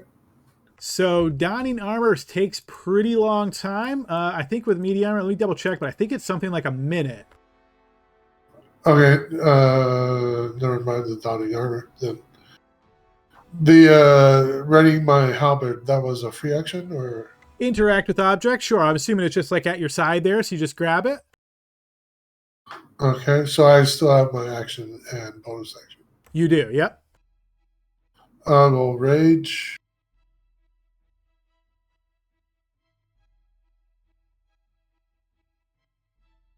I didn't realize you wear armor as a barbarian.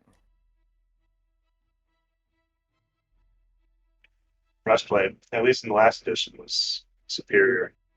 Oh, depends on your stats. Remind me of your total movement speed there, Glory.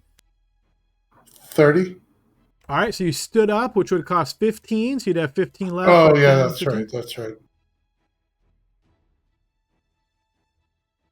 Uh, I will take the dodge action. All right, Caliban.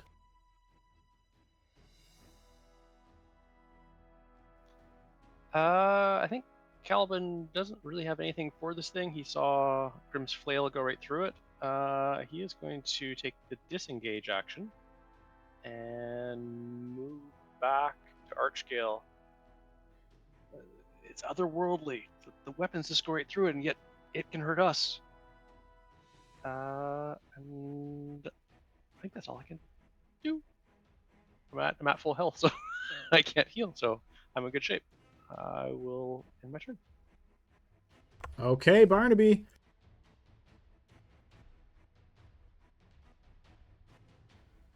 All right. Seeing that it is in a little bit of a zone for that causes radiant damage, he is going to go ahead and say, well, I am going to go ahead and shoot it with my Eldritch Blast. Yes. It dodges your Eldritch Blast. It actually, people don't know that because it's so misty out, Adam. They really can't tell. It actually goes, ha ha, I got you, you missed me. All right. Now I really want to kill this fucker. All right.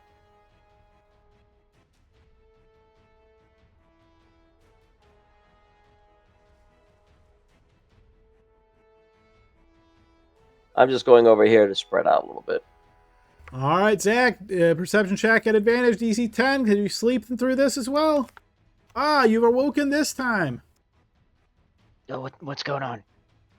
So I'll use half my movement to stand up, and then I'll step out here, and then that should put me in range. And seeing what's going on, I'm going to attempt to cast Phantasmal Force, and if this succeeds, it would think that like basically some tendrils are coming out of the ground that will grab it by its feet and its hands to kind of keep it in place. Okay. Go ahead and post that one. Oh, sorry. I wanted to bonus action before innate sorcery, so the saving throw should be a DC 16 intelligence save. Okay, here comes the save.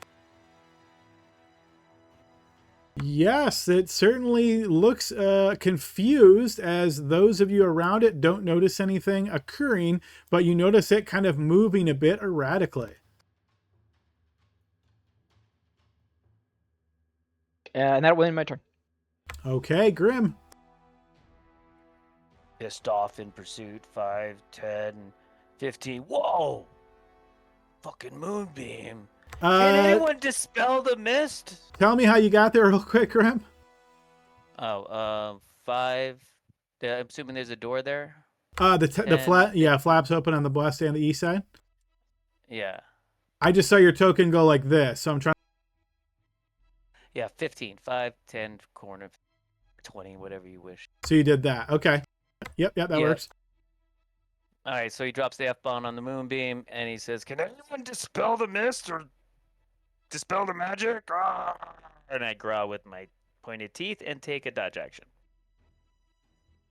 All right, on the creature's turn, seeing that it is unable to move, it is going to attack the lion as it tries to claw it twice.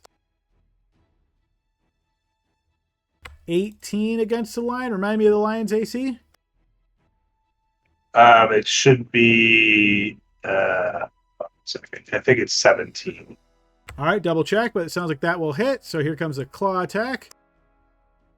It's going to be 8 points of damage on that one. Let me go ahead and get the icon for concentration on your lion. And then when you deduct that, it should auto-roll concentration. Well, I'm taking it from my temp, so it won't. But I can. Yeah, just throw a separate con save then. I can roll it.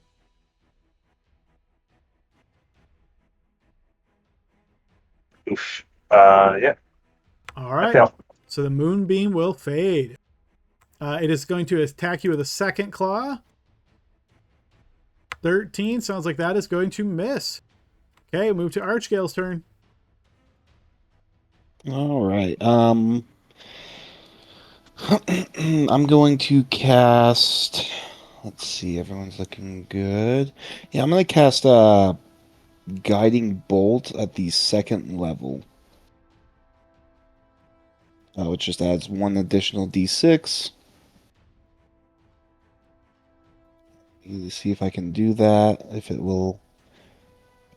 Is there a way to click it and be like, I want you to cast at the 2nd level? I think it usually prompts you after you click it.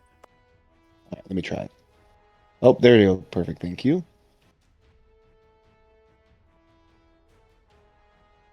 All right, your guiding bolt flashes forward, and once again, the creature, moving a little bit restricted, still manages to duck underneath your guiding bolt. All right. Let's see. Is there a good bonus action I can do? No. Everyone looks really healthy, actually. That's really good. All right, and my turn. All right, Lion. Okay. The lion is just gonna roar in frustration.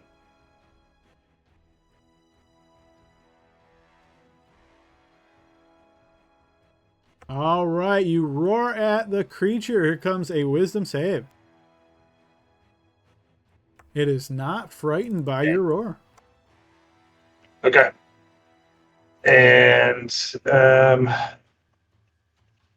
do I see it like struggling, like as if it's grasped somehow? But I can't see the vines, right? Yeah, it looks really odd to you, Vigo. Yeah, you notice that as it's moving, it kind of like twists its body in weird contortions. Yeah, it almost like it's wigging out to you. Okay. I guess I'll stay put then, and end my turn. All right, Peanut the mule's going to get a little bit of a safer distance. Glory. Okay, I will move a little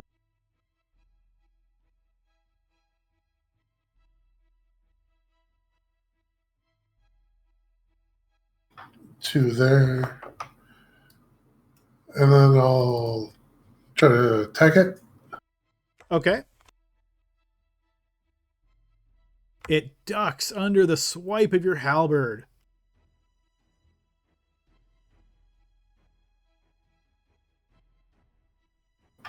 Nothing for my bonus action. That would be my turn. You don't want to Polearm Master hit it? Oh shit! Yeah, that's right. Or maintain rage, right? Or do you automatically do that? Attack? If I attack it, that does the rage. I keep forgetting about the polar missile. I'll try the polar strike. All right, you swing the halberd around, swinging down towards this misty creature, but it dodges that as well. All right. That ends my turn. All right, Caliban.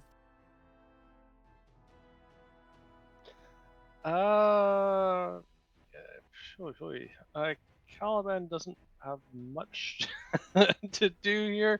He is just gonna stay where he's at, but take the dodge action. Sorry, real quick. Glory, that doesn't look like it's correct. It looks like you're only adding 3, but you should have your proficiency bonus in there as well, so that should be 2. So that should get you up to 15. That is going to hit. You might want to double check that in your sheet. That will hit, but you'll notice it has no effect on the creature. Okay. Sorry, Caliban, go ahead. Caliban, seeing these weapons slice through this thing that seems ephemeral, he doesn't have a lot of faith that any of his weapons are going to work, so he's going to take the dodge action. Okay. Barnaby. All right, Barnaby, seeing that there's a whole bunch of wussies who don't want to go up and attack this thing and Moonbeam's gone, while I'm in movement, I'm going to drop my rapier and create a quarterstaff instead. Okay. Remind me, is that just a bonus action for you? Yeah, just a bonus action. Okay. And I'm going to come here and I'm going to swing out with my buck and a quarterstaff. Okay.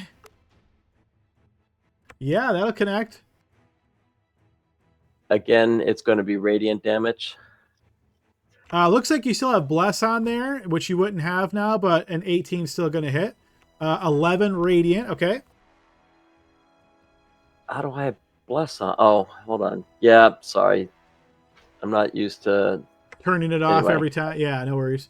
Yeah, pretty much. Yeah. Yeah, So so that anyway, will and connect then- and wound it. And it's gonna have a topple effect because the quarterstaff, so it has to make a DC. I think it's 13 for topple.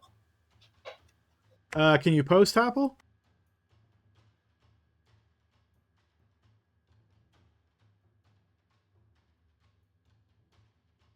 Constitution saving throw. Okay. Looks like that'll succeed. All right, and that's the end of my turn. All right, Zach. All right, the first thing I'm gonna do is bonus action. I'm gonna form a telepathic bond with Vigo, and I'm gonna tell him it thinks it's prone, or sorry, it thinks it's grappled. And I will cast chromatic orb at the creature. All right, which damage are you selecting? It'll be thunder because that's what I'm normally doing. Sorry, Okay. that was the damage. I meant the attack. That will miss. It's at advantage, right? Because of the innate sorcery. So. Yeah, Oh, my bad. 21 will miss. 21 certainly hits. Yep. So 6 points of thunder damage. Yes, that will wound it. Okay, and that will be my turn. All right, Grim. All right. Moves here, drops the flail, will grab his silvered spear from his equipment and try to stab at it with the silver spear one-handed. Okay. Yes, that will connect. And I'm going to do...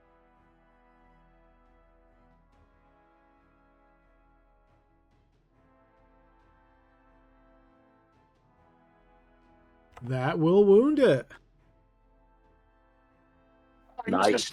Ones. Action surge. Yes. Go again. That will hit as well.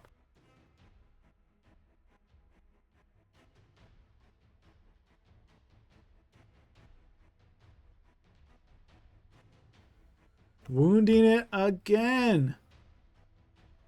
All right, in a little wispy voice, you hear, okay, you got me. Leave me alone now. I'll leave you alone. And you see it adopts a defensive posture. Archgale.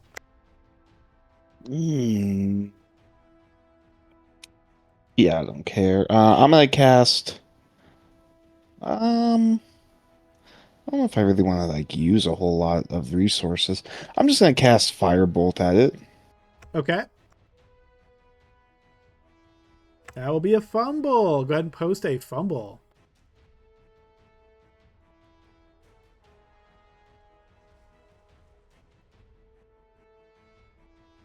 All right, so you end your turn, move to the bottom of the initiative order at the start of the next round. So yeah, think of this as sort of your spell is like really disorienting. As you cast it, kind of like explodes almost in your face a bit, and you are quite shocked. Your turn ends. We move to the lion.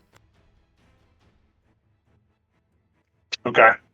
The lion looks down at this thing and says, "Some creatures of the forest just don't add anything. I think you're one of those." And the lion is going to jump back. So if it takes opportunity attacks, it can. It does not. And got a starry wisp.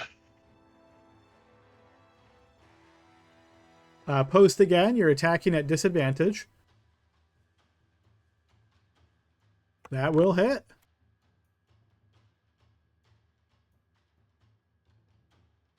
All right, the starry wisp connects, wounding it. And that is the end of my turn. All right, the mule is okay where it's at. Glory. Okay, I'm gonna move.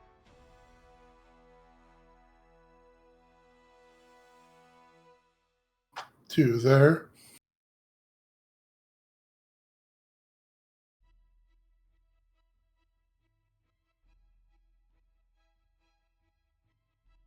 I'm not gonna attack it. Okay.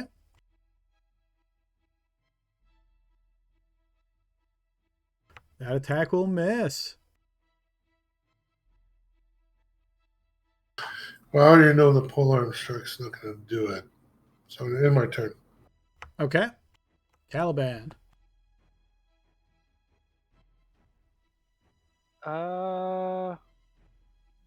Seeing this burst of sparks happen next to Archgale beside Caliban, was Archgale's sword at his side?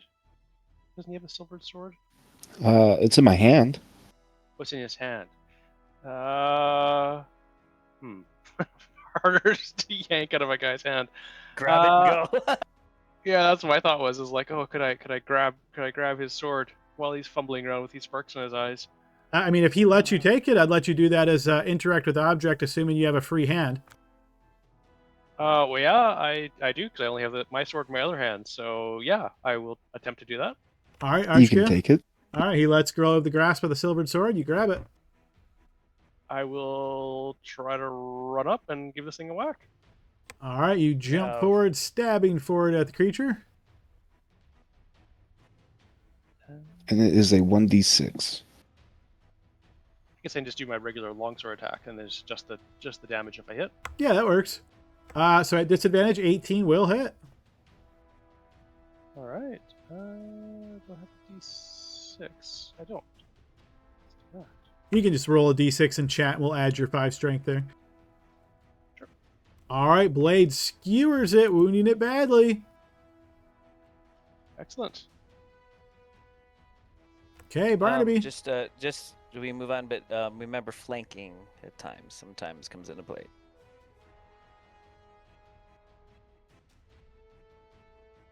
All right, Barnaby. Yeah. So I'm going to go ahead and I'm going to ready an action. I'm going to say, Mr.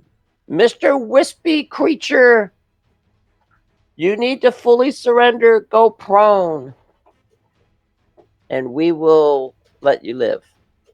What was your readied action? Ready to action, sorry, is if it tries to attack anybody, I'm going to wallop them with my buck and a quarter staff. Okay. And can anyone tell me where the buck and the quarter staff comes from? I don't recall. I remember I've heard that before.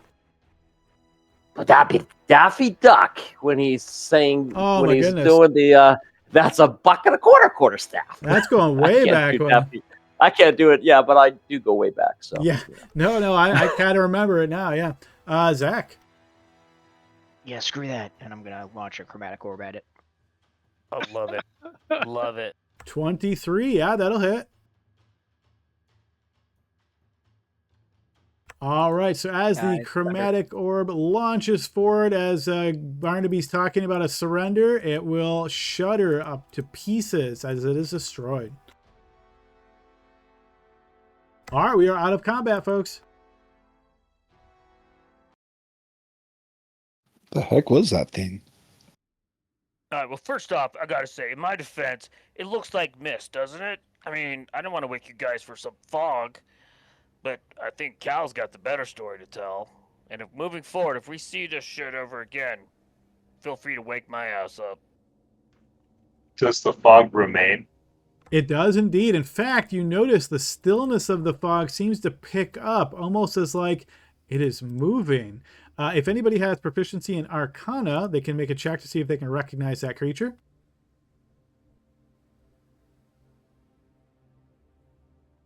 Yes, Zach, you will recognize this is what is known as a Baranginius. It is a evil fey creature. It is known to smother opponents by extending this gaseous tendril down their throat. Should that happen, they immediately run out of breath and begin suffocating. It is said that these creatures make their homes in mountainous crags and come out when the mist is out. They are also known as mist dancers in Old Elvish. The goat herds and shepherds that frequently travel this area and have to sleep out overnight, you would know that they typically leave out bits of milk or cheese to placate them, and then the fairies leave them alone. I'll relay that information to the group, but knowing that, would I be able to sleep with my mask on to prevent that? Yeah, your mask doesn't give any mechanical benefits, so I'm okay with you sleeping with that. Okay. Also, I will say that based on that check, you realize that this creature is immune to bludgeoning damage because it's made out of mist. It was not silver or magic that had any effect extra. Got it. Huh. Also, kind of a mechanical question around sleeping. For like, if I'm gonna sleep and have additional spell slots, could I cast Mage Armor on myself like right before going to bed so that it would persist through sleeping? Or is that something that would go away when I'm unconscious? Because there's no concentration on it. So No, yeah, that would last if you have the slot. Typically, you say you cast at the beginning of the day, so you have it for your full adventuring day. But yeah, if you have extra slots and you want to cast it again at night as an extra protection, you could do that. okay, cool, thanks. All right, guys, I just actually have a. Oh, sorry. No, that's okay. Go ahead. I actually want to look at Zach. Does he have his mask on? I would not normally be sleeping with it. No, I would probably take it off. And I think you guys have seen it maybe once. I don't know if you have, but yeah, I'd have it off right now. Yeah, Archer hasn't. What do you look like? Oh, okay. I've seen this once before. Yeah, a little different, I guess. I haven't. After Zach shares the details about the creatures, yeah, that tracks. It was trying to put that weird tentacle down my throat. It was bizarre. I'm not sure if I'll sleep that well. And then he'll flip the sword around and pass Archgill's sword back. Thank you for lending it to me. It's a beautiful piece. Yeah, thank you. Yeah, feel free to snap it out of my hands again if something explodes in my face like that. I hope it's not needed. All right, guys, with that battle coming to a close as we're halfway through our session, let's go ahead and take our 15-minute break here, and we will pick up on the other side. Sounds good. Sweet. In a few. All right, we're on the back side of our session here. Let's get everybody over to the map. You guys have just finished this battle with this evil Fey creature and find yourself continuing on your journey over to the Black Fortress. So you can see the map has been updated with those couple extra events that have occurred. Anything else you guys are doing other than sleeping through the rest of the night and getting ready for your early morning trip? I'm assuming we got a. Yeah, I was gonna say, assuming we got a successful long rest in. Yeah, if no one's doing anything for the rest of the night, I will go ahead and show the cards and say, yes, you guys do indeed manage to complete your long rest. Alrighty, and then to speed us up a little bit here, you guys wake up in the morning, see that there is nothing else dangerous here. The mist has mostly dissipated. There's just a little bit of lingering bit there. You guys grab a bite to eat, get things ready, make sure Peanut's doing okay, and continue on the travel, spending another day and change to eventually get yourself to the Black Fortress. As you're arriving at the Black Fortress, you can see indeed it looks to be a medium-sized fortress, I guess you could say. Certainly not to the size of like Grisal, but it looks like it is very much designed more in a combat or defensive ready kind of posture. You can see that there are guard patrols around this area, and there's also what looks to be almost like a pop-up refugee camp all around the fortress itself that extends quite far. As you're getting a bit closer, you notice that there are guards sort of spot you. They take in your group. They don't seem to be worried about you approaching, but they definitely look you up and down. They don't even stop you. They're just really visibly checking you out. As you get closer to the fortress itself, you notice that most of these individuals in this refugee camp appear to be humans. You can see there are a lot of them. Many of them look to be women and children. Just walking through this area, you can tell there is a great deal of hardship and squalor amongst this population living alongside the Black Fortress. So many refugees. I wonder where they're flooding in from. Or why they're congregating here. Who would choose to stay like this? That the alternative must be worse, but I can't imagine it. I'm sure they're from Krakowa. Krakovar, my bad. Yes. Has it gotten that bad there? Undead? Well, they took over the whole region.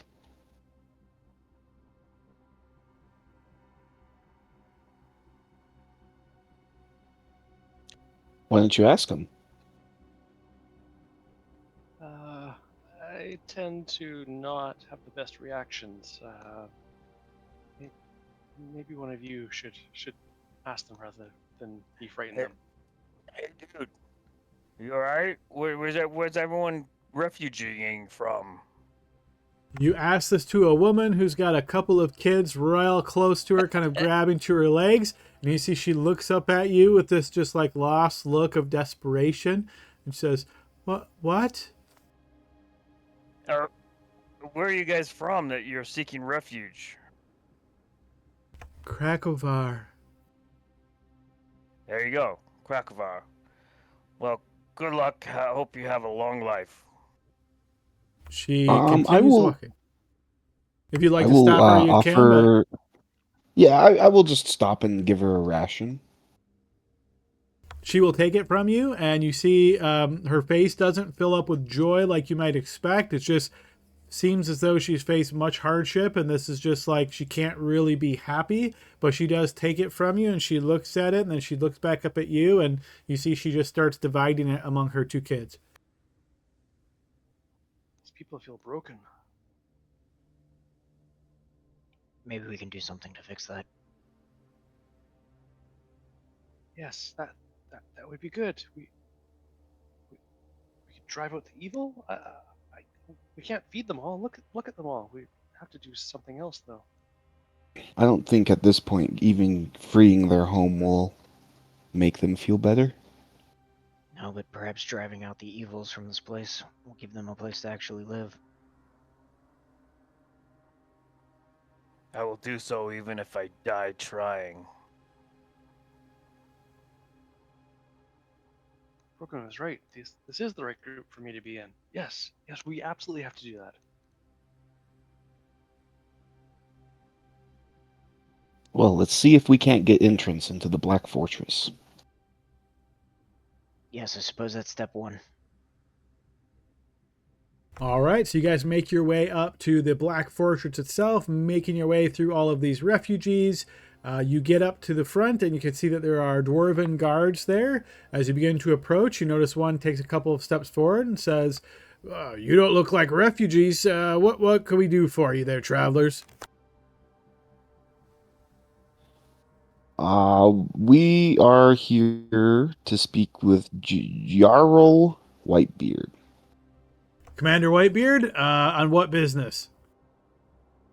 Let's see. Killing ghouls! There you go. Ghoulish business. You see he kind of like cocks an eyebrow, and then he looks over at the other guard. Just in general, or anything specific?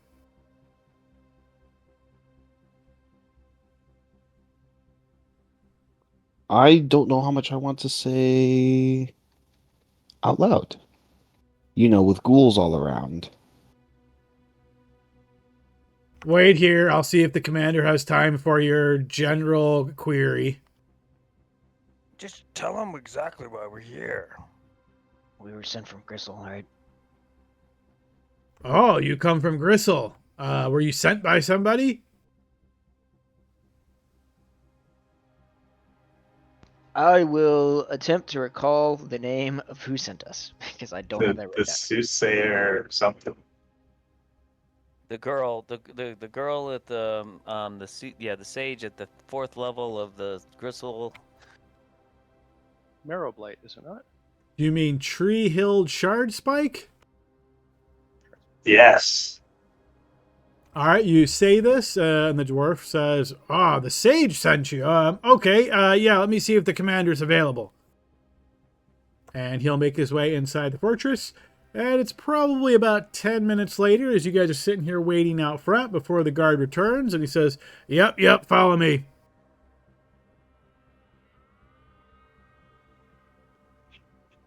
Excellent. Follow. Happily obliged. Alrighty, as you guys enter the fortress, you see that it is very much militarized. You notice many dwarves moving around in patrol formation. You can see that there are little groups that seem to be discussing strategy or discussing patrols on the sides. This dwarven guard leads you over to a small meeting room inside the fortress and tells you to wait there. It's about another 10 minutes as you're just kind of twiddling your thumbs there in this meeting room before the door opens once again, and admitted is this dwarven man with a white beard, shockingly enough. You'll notice that as he enters the room, he sort of looks you all up and down, and he says, "I am Commander Yarrow Whitebeard. I hear you are from the Sage. What can I do for you?"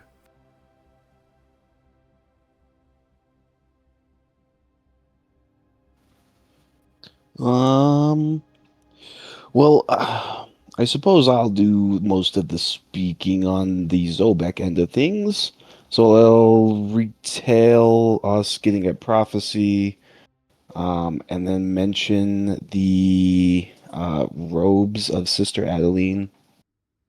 And then, if he doesn't stop me there, I will just ask about directly where the Queen in Exile is. You notice he watches you intently as you speak and kind of just eyes you all over. And he says, "The location of the exiled royalty from Krakova is a tightly guarded secret. Even if I did know it, sharing it with you would be dangerous. I wouldn't want to put them at any sort of risk. Why do you need to speak with them?" Because she and the council know where the Knights of Sif are fighting. Or at least where they are located and moving about. "I've heard of this order of Knights of Sif who operate covertly in Krakovar. You think the Queen knows where the order is located?"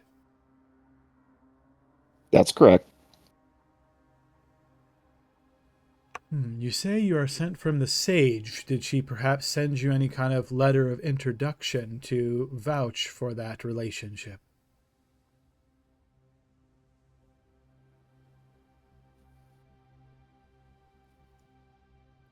Hey guys, did we get a letter from the sage? I didn't write anything down. Let me look.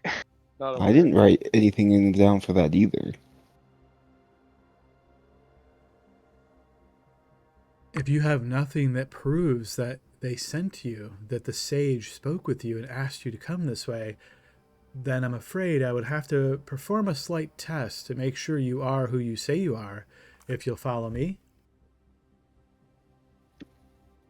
I'm not afraid of your tests. All right, let's go do the test. He I opens the hate door. tests. It takes you across the hall into what looks like an office, and you see that there is an iron anvil in the corner of the office. You'll see he goes over towards it, make sure you guys are all lined up pretty compactly here in the office. Then he pulls his axe from his belt loop, and you see he takes the butt of the axe and he taps it on the anvil 3 times. As he does so, you notice the horse head symbol of Voland on the anvil glows softly. I'll need everybody to give me a charisma saving throw.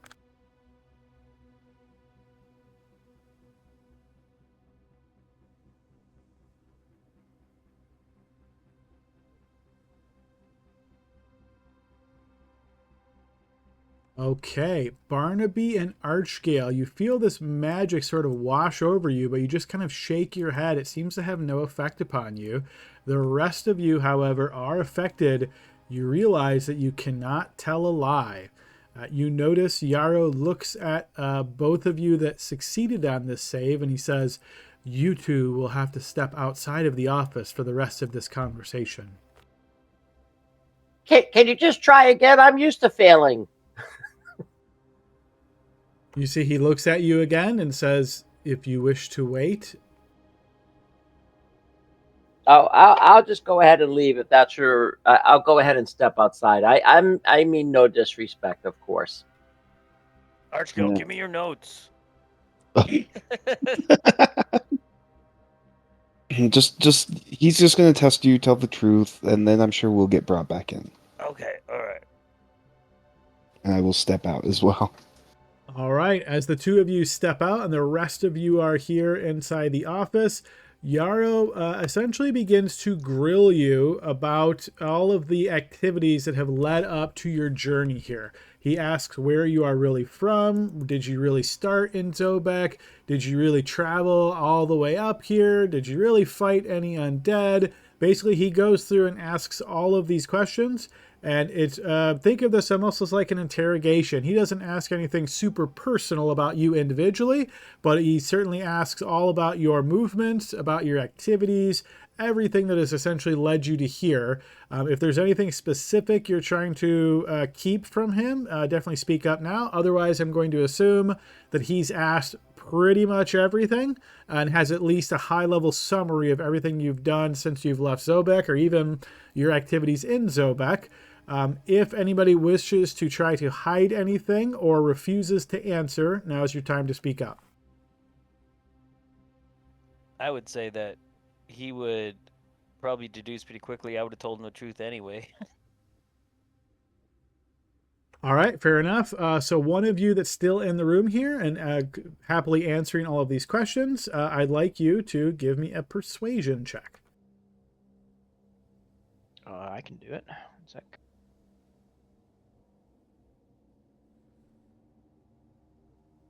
Okay. You'll notice that as he's listening to you, he seems to keep raising his eyebrows multiple times as you're regaling this story. Finally, he puts his hand up and he says, enough.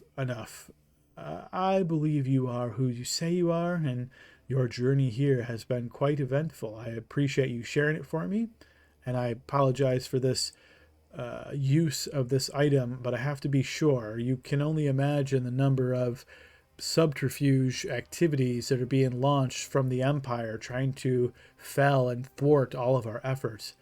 I see that you indeed did come from Grisol, and it seems as though our goals are aligned here. You can bring your other friends back in now. And he'll kind of go towards the door and open it and say, all right, come on in. Archie, we passed. I knew you would. Closing the door once again, you'll see he takes a seat in his chair in his office, and he says, the court and exile are currently hiding in the castle of House Caranto in Carisian. I can give you a letter of introduction to the Archduke. I know him from the good old days, when his troops and mine used to have some minor skirmishes along the border. That sounds perfect. I don't want to metagame here because I have a map open, but how do you get there? Ah, yes. Let me show you the journey that you'll need to take. You see, he unfurls his own map.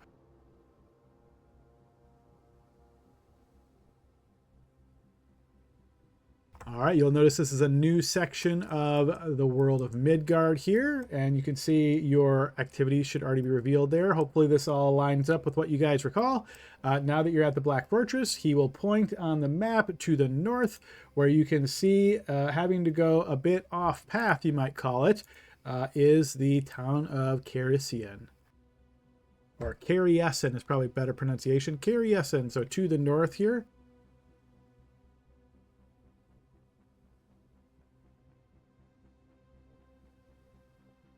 Doesn't look like any roads match up to it.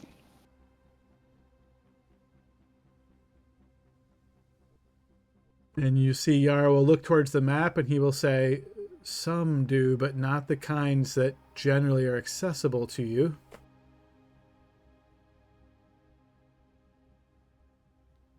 Oh? He will just kind of give you a look as you say that, Caliban, and then he'll turn back and say, let me draft this letter. It will certainly give you an introduction. I would suggest that you be very careful in how you speak to the Archduke. I presume none of you have met him before? No. Never. Well, he had a reputation in the past for being quite arrogant. Even amongst his own nobles, none of them really seemed to like him, from what my recollection holds. The war and the loss of his homeland may have changed him some, but he is still an archduke and still quite full of vigor and quite full of this mode of acting that is placing himself at the top of a leadership structure. Those individuals are usually quite difficult to deal with if you're not used to it. Well, hopefully he doesn't do the little truth thing you did. This might hurt his feelings then. I apologize. What did you say the Duke's name was? The Archduke, yes, he is the Archduke of Krakowa. His name is Avgos Walerska. Can you spell that? Common spelling.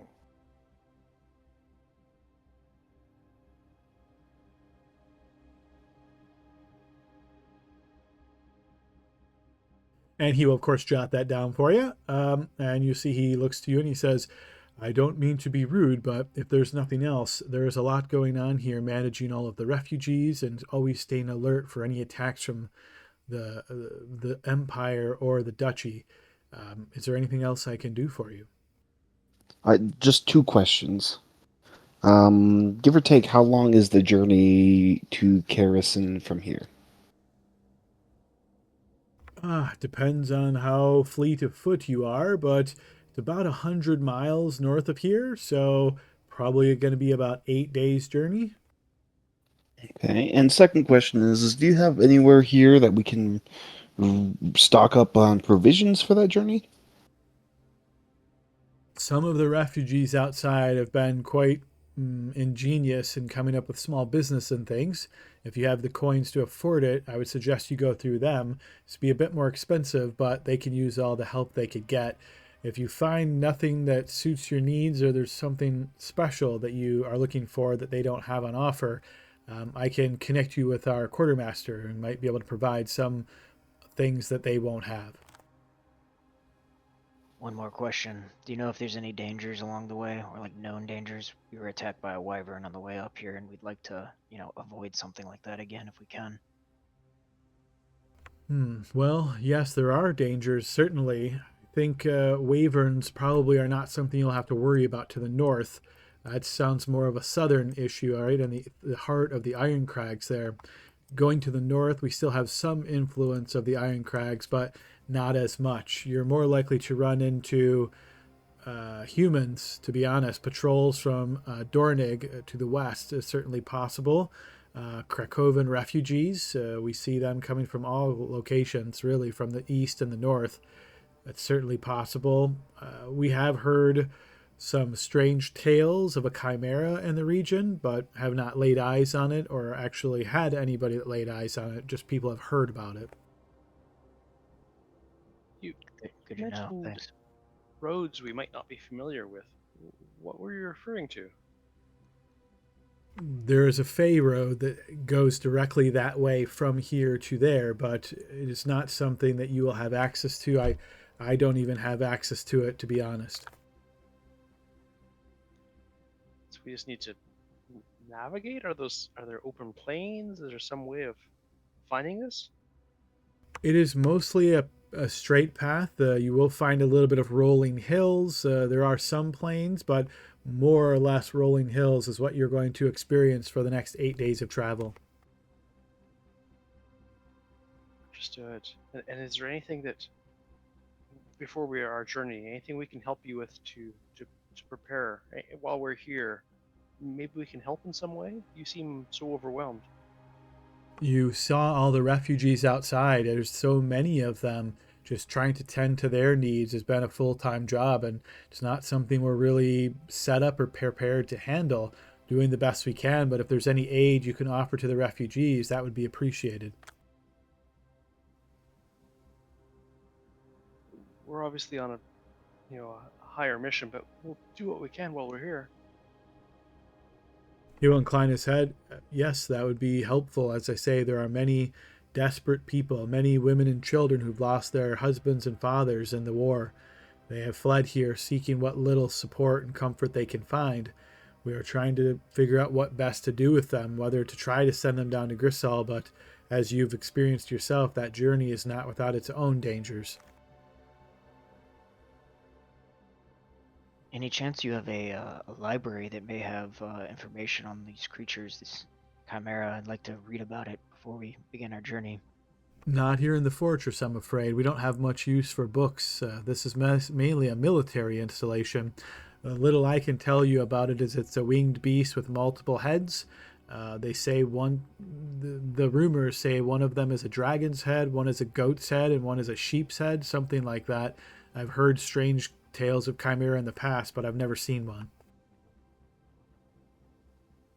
Thank you for the information.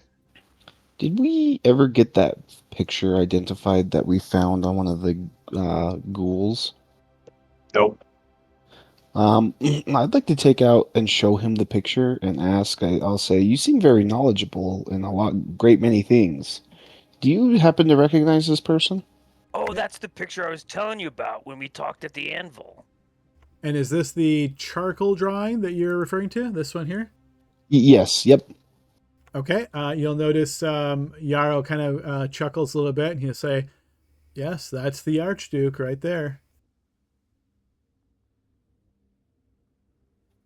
I will tell him where we found it and who we found it on, and probably say that the ghouls and their empire, probably hunting him down.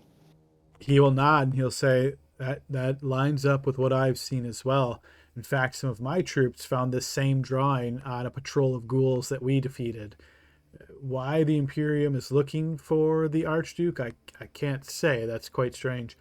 Anyone who's proficient in history here can go ahead and make a check just to see if you have some information on the Archduke.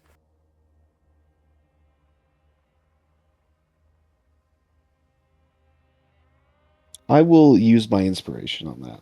Okay.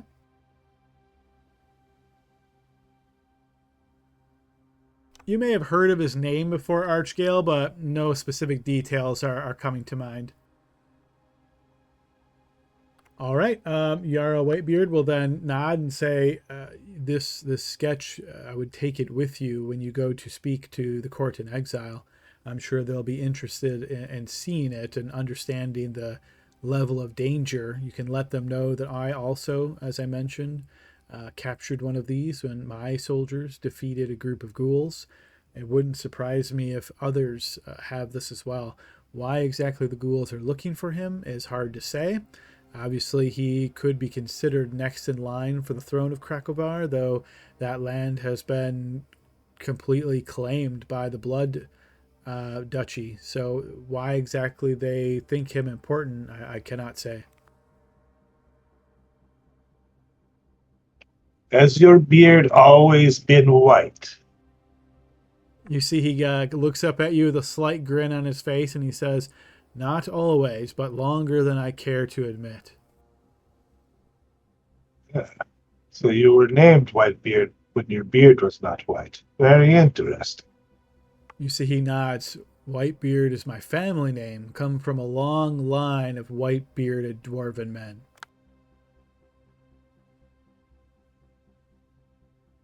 Well, you wear it well. He'll give you a nod as well. Thank you. My last name is Underhill, and I've never lived under a hill. It's funny how names happen sometimes. Probably wow. in your ancestors, something there, I'm sure. Nods. Let's we won't take up any of your time unless anyone else have any final questions that don't relate to heritage. All right, excellent. Thank you, Mr. Whitebeard. He gives you your leave, and you guys can exit the Black Fortress. I think we would want to try to find food specifically for this donkey. I think how many days was it from Gristle to here? 2 days. Okay, so we have 3 days of food left, and so we got to stock up some to make sure we can make the trip. Yeah, it said it was eight days. Yeah. So we'll see if we can find that here. Might not be able to. Well, we're off to the refugees. They need our help. All right, so as you exit the Black Fortress and start talking amongst the refugees, you once again get overwhelmed by just the amount of sadness and squalor that is here. So many people with not sure what they're supposed to do. Anytime you have a refugee situation, of course, there are some people that try to take advantage of that. So you hear some terrible stories as you're chatting people up about prices being out of control and people who are strong seizing things. Sometimes the dwarves here as part of the military have been able to set things to right, but not always, because a lot of times it's difficult to prove when someone's been cheating. So a lot of sad stories. If somebody would like to take a lead on a persuasion check trying to track down feed for Peanut, you can do so. I can do that. You are able to find this, and after chatting with somebody for long enough, you're able to get them to agree to a price that's only double standard price. Okay, so that's 10 copper then per day? Yep, 1 silver piece per day, yep. Okay. Let's see. How much can he carry? So That is so little. I did not expect you to say that. yeah, so I'm gonna buy like 20 days because that's basically there and back, right? And that's or wait, no, sorry, it was 5 pounds a day, so that would be his max weight, so I can't buy that much. I guess it's 10, because then that's basically half the weight he can carry. Sounds good. Hey, Adam, needless to say, Barnaby has been talking to Peanut a bit, getting to know him, trying to make friends and influence donkeys, All right. Is this ritual casting, or is this an action, or what is this? Yeah, so gnomes can do it a number of times per their so I'm just doing it as a gnome. Okay, throw me a persuasion check just to represent the general efforts over this time of trying to chat up Peanut.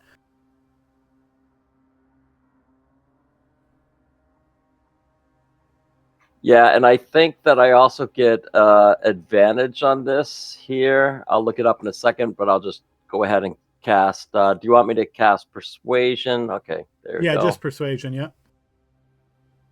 Okay, so advantage won't matter on this one. But yeah. Yeah, so I'll say overall, Peanut was a bit skittish at the beginning of this journey, but as you're chatting with him throughout the days, you're noticing him certainly calm down and realizing that you guys are mostly, taking care of him and making sure that he's not at risk for all these dangers you're running into. It seems as though he's getting perhaps a bit bolstered, more confident. You don't get the impression that he's going to run even if something bad happens.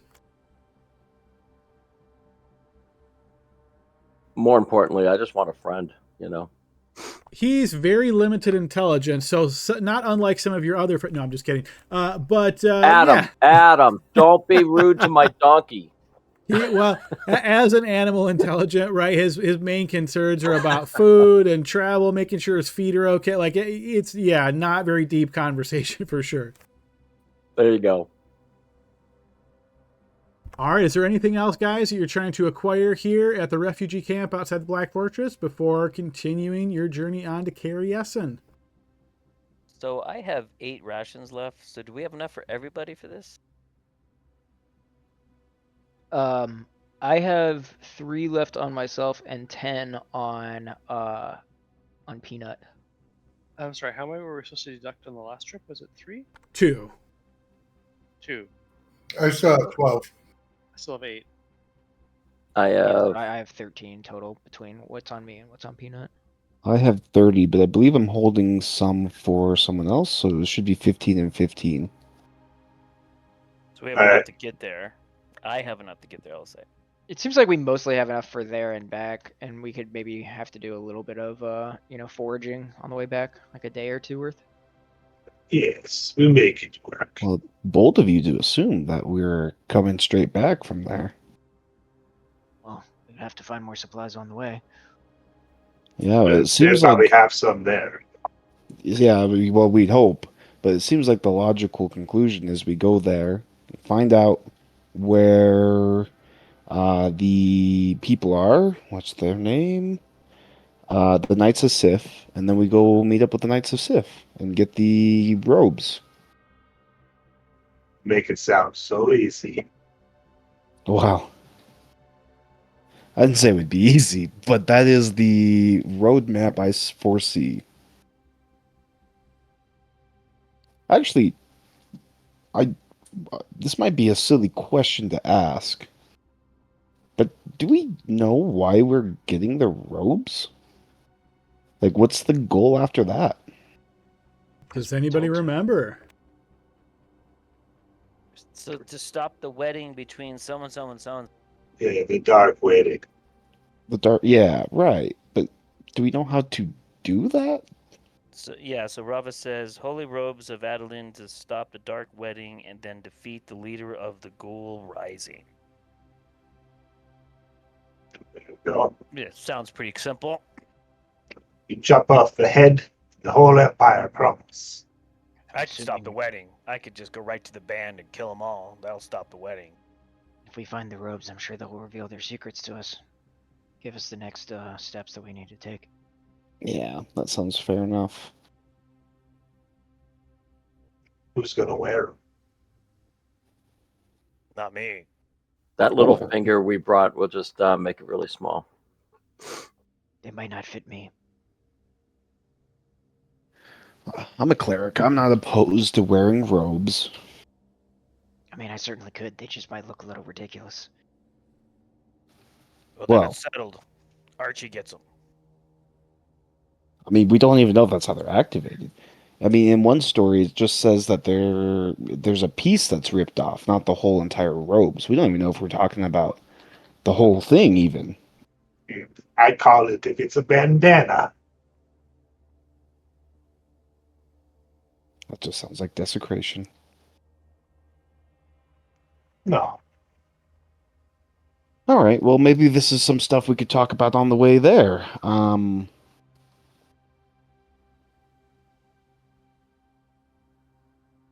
So we leave now? Yes. What time let's of- do it. what time of day is it? It's late in the day since you guys. Well, actually, no. It was 2 days to get here, so let's assume it's early afternoon at this point.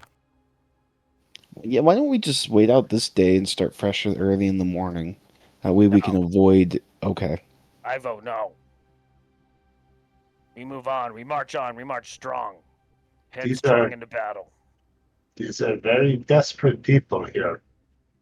Desperate even- people do desperate things. Just let Alright. me try to grab We us. should move away from them. We should get moving.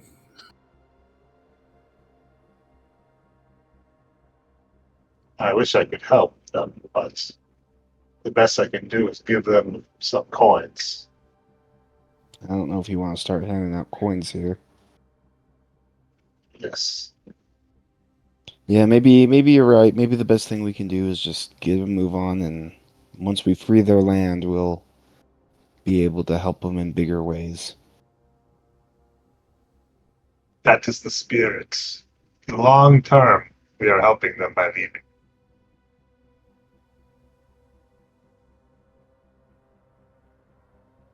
All right, so it Intend on sounds. returning.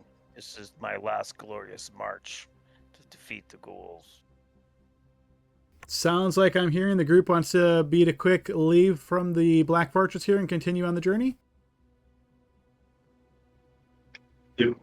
My question for that, Adam, is how much travel have we done already today? What would be? I mean, are we going to get a couple of hours out of here, or? You'd probably get about 4 hours of travel before you would need to set up and start relaxing.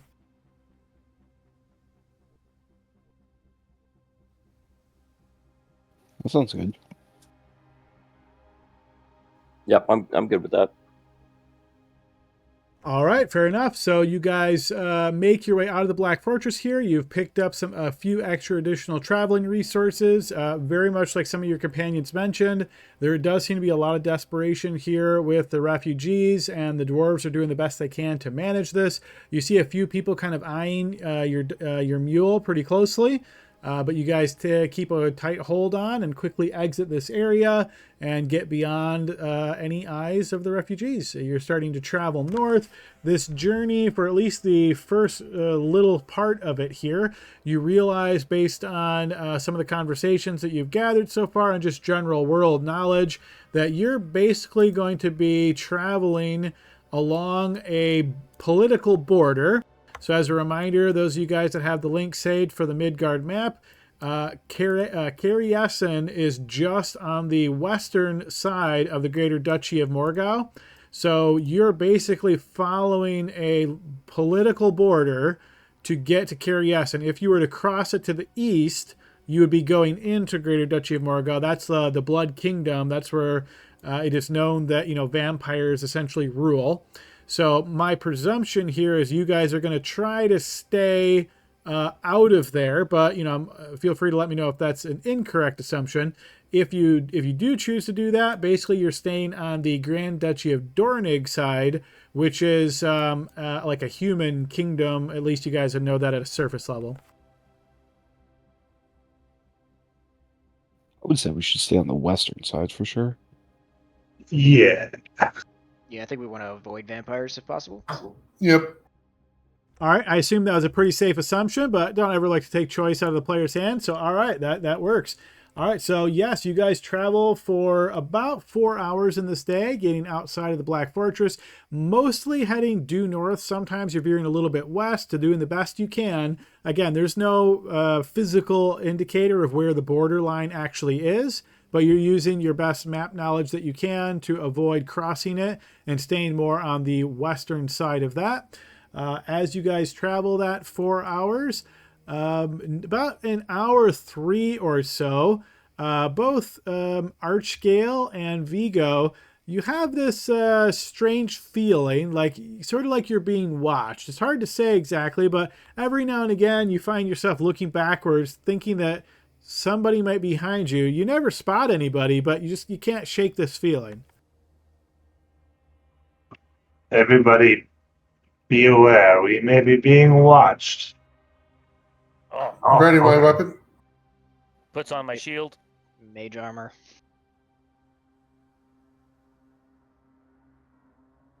Feel tingling.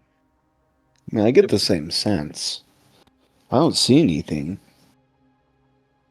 Just eerie.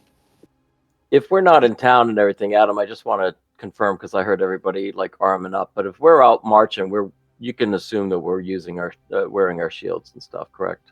No, because again, if you're traveling 8 hours, you're not going to have your shield strapped to your arm for 8 hours straight, right? That's going to be way too tiring. So my assumption is your hands are free. You're probably wearing your armor, that, no doubt there, because you'd have to carry it, right? But yeah, I'm assuming your shield and your weapons are stowed unless you say otherwise.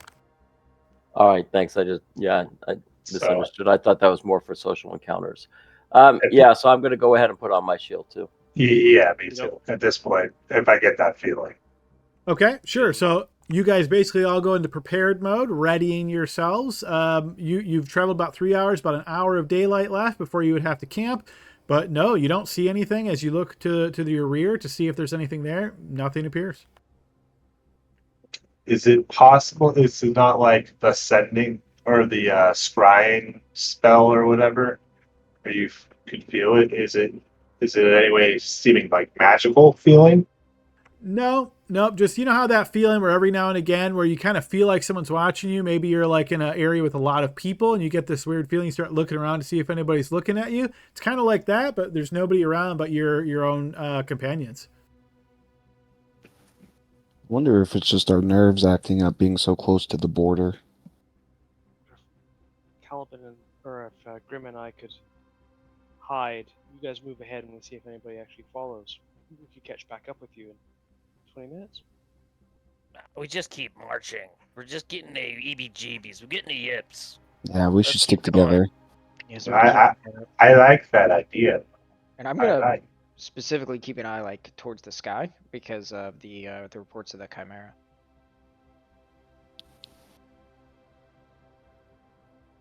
All right, and I'll just try to keep an eye out. Okay. All right, so then you travel for about another hour or so and then set up camp, establishing watches and so forth. Grim, is it safe to assume you take first watch again? Well, we can switch it up. You can let these weak human eyes take the twilight hour. Oh, yeah, I can do that. Okay. Weak human eyes, please. I have the highest perception. I'll take second watch. Me. I'll keep watch with Archgill while there's still some light and I can provide some value. And I'll also try to. I still have that string and that bell to try to set up like a kind of a makeshift alarm, maybe like on the edge of camp if we can. Sure. This is a non-magic alarm, just to clarify, right? Correct. It's just a bell and string, so it's kind of like you're a jerry-rigged type thing. Got it. Okay. Yep, sure. So you take some minor precautions here. You guys then establish your watches, have the tents out, kind of similar, but it's a little bit rocky terrain here, but not as necessarily condensed as when you were attacked by the Barangis. And yeah, this night passes by uneventfully so. In fact, as you continue traveling, it's another 2 full days of traveling. So you've been like 2.5-ish days traveling north. It's not till day 3 now that you're traveling that once again, Archgale and Vigo, you get this sense that there is someone behind you, like someone is watching you. In fact, as you look back there off in the distance, you spot somebody kind of walking in the same path that you are. They're a good distance away though, maybe 150 yards or so. It's pretty good distance, but you do manage to spot somebody. It looks like a humanoid figure. We are being followed. Everyone come here. Everyone come here. Yes. I saw someone. Perhaps we should hide. Does it look like they were trying to not be seen, or were they just walking normal? So far you've just glanced there and you've spotted them. How do you react when you see that? I will turn my head back normal and then try to slyly look back again. Okay, throw me a stealth check to represent your efforts of sort of hiding the fact that you're being really careful of your watching. Say stealth or sleight of hand? No, stealth. Stealth, right. So you're trying to like secretly watch but not realize you're being watched. All right, I will say even at this distance of about 150 yards, you notice the figure suddenly stops and scurries backwards more into the rocky terrain. And as you try to watch, unless you try to bolt after them, they're going to pretty quickly not be spotted any longer. I'll bolt after him. I morph into a lion. I start running after them. I follow. Okay. Shield on. Let's go. So hang on, I need to check speeds real quick. So Lion, I'm assuming you're a little bit faster. What is your speed? I think it's 50. Let me double check. All right, so taking that, you'll double check, but...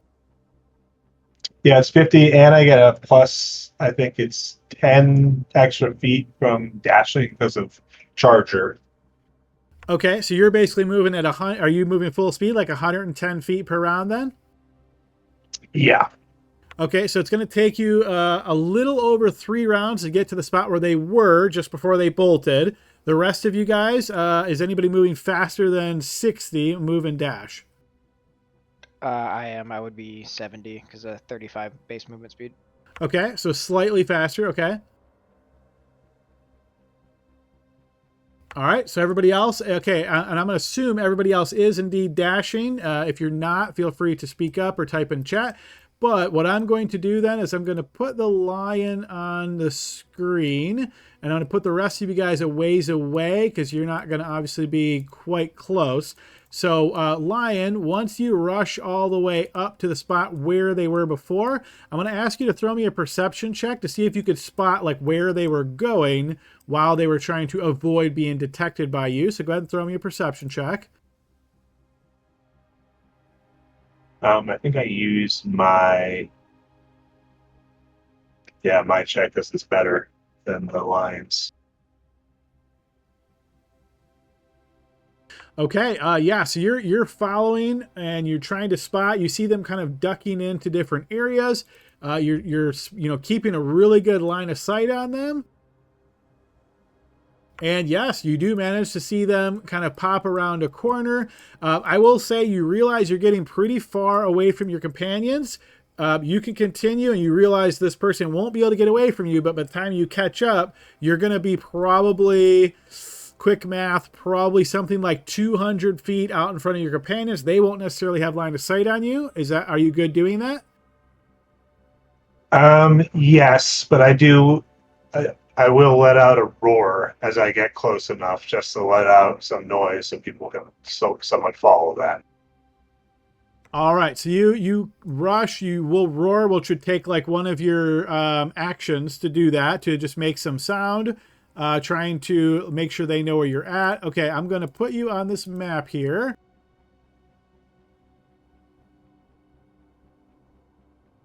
All right, so basically by the time you catch up to this person, you've gone through this rocky terrain area, you've gone through some like scrub brush area, you're charging up, you're getting pretty close to them. It looks to be a woman. You can see she is dressed like a traveler.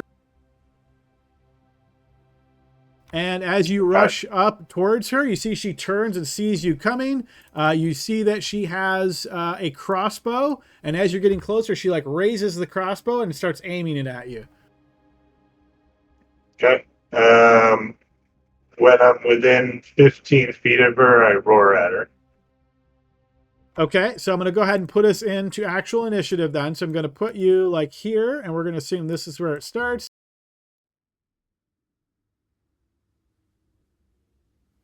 All right, so you act first. Feel free to do your roar. Okay. And he does a lion roar, and he also says, "Why are you following us?"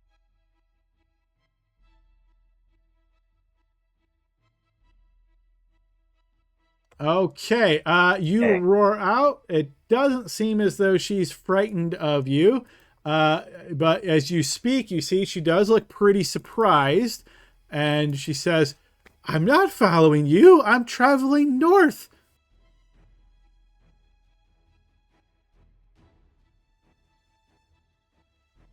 All right, well, that makes me want to attack her. Can I possibly try to shove? Can you shove people prone? You can, but you've used your action to roar so far, so you don't have an action. Okay. Well, it's part of the multi attack, so I can make a rend attack. Is that the only thing I can do with this?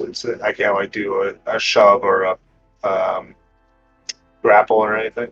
If you have an attack, so if roar didn't take your full action, then you can swap out an attack for basically a shove. That is a strength or dex saving throw she would make to try to avoid your shove. Okay. So Vigo in lion form just goes, "I'm not trying to hurt you. Just sit down so we figure this out." And he will shove her down. All right, so the She said DC is strength.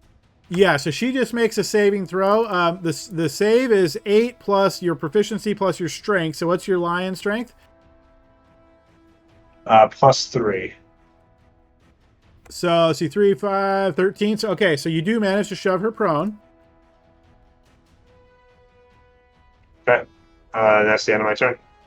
All right, at the end of your turn, as you've shoved her to the ground, you see she looks in the direction that you came. She's then going to stand up from prone, and you see her lips kind of twist in this wicked snarl, and she says, "You're a little far from your friends, kitty."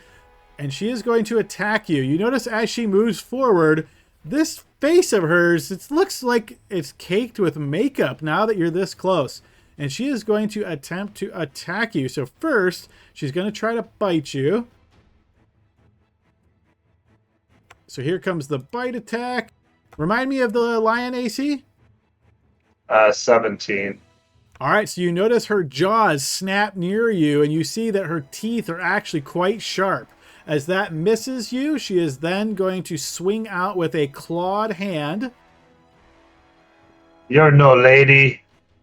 Which is going to connect. As that clawed hand tears into you, it's going to deal 15 points of damage, and I'm going to need a Constitution saving throw.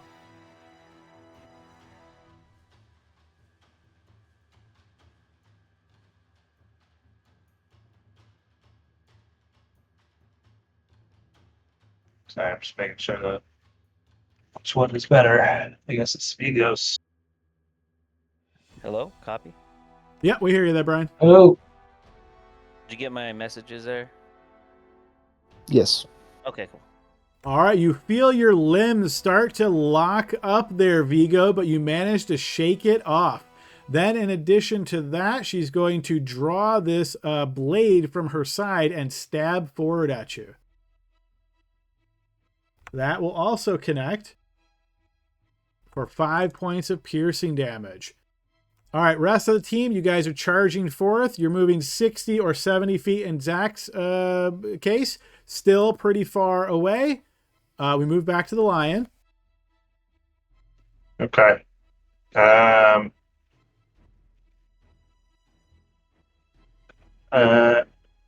I grapple with one of my attacks? You can try, yes.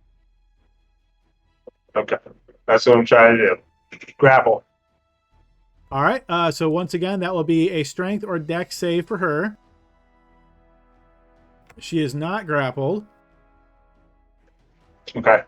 And I will try to rend. 19 will hit.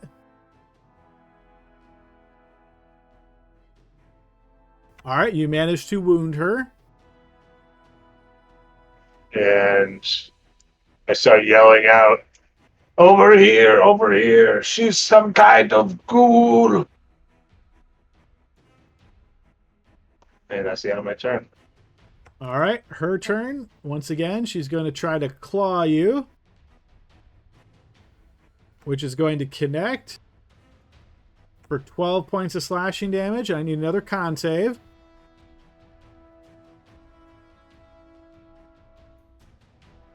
All right, once again, feeling your body lock up, but you shake it off. She is then going to try to bite you, which will also hit for 11 points of piercing damage. And then she's going to stab out with that sword once again. Hitting again for 6 points of damage. All right, as we move to the top of the next round, Zach, you are going to be just barely on screen, and so I'm going to put you there. The rest of the team, I'm going to say you're 10 feet behind, or no, actually, you're going to be 30 feet behind Zach, so you guys aren't quite on screen yet. Zach, I'm going to put you on screen here, and I'm going to add you into initiative. Would we have heard Vigo calling out, though? Honestly, from that distance, probably not exact words, but you would have heard like shouting and such. Okay, so we're still in initiative. Lion.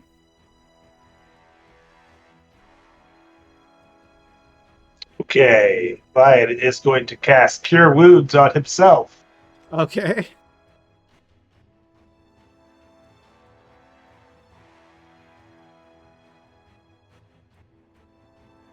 You know what? I'll do it at second level.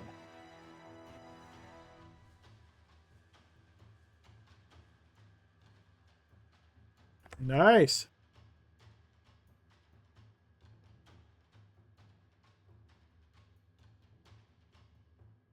Okay. And again, I'm just calling out, over here, over here. That's the end of my turn. Okay, Zach, your turn. All right, I'm going to run up as far as I can. So 10, 15, 20, 25, 30, 35. Get to there. That should put me in range. I will bonus action innate sorcery, and then I will cast blindness, deafness. So it's going to be blindness. Just got to turn on all my modifiers. Vigo, he doesn't want you to see the next blades that are coming at you.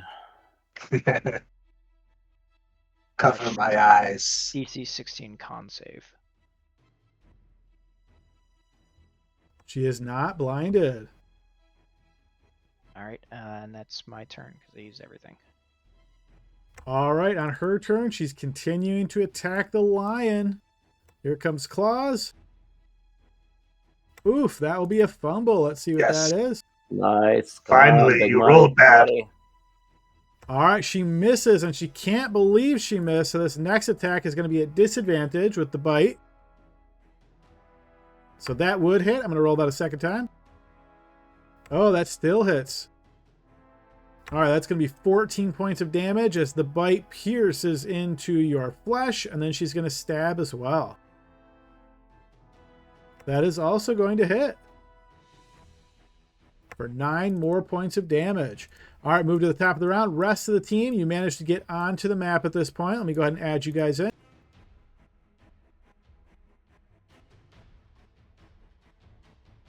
All right, and then I'm going to go ahead and add you guys into initiative. I've been holding it here for you guys. Just taking. All right, it is still... Oh, it looks like... So, Grim, you're still at a 12, right? Okay. Yeah, remember 12. I rolled a 4, so I put it back to 12. Yep. All right, appreciate it. All right, Lion, still your turn. Okay. Lion is going to attack with red. 11 will miss. One more time. 19 will connect. You managed to catch her on the shoulder, scraping her a bit. They're here now. You're done for. But you'll die first. Grim. All right.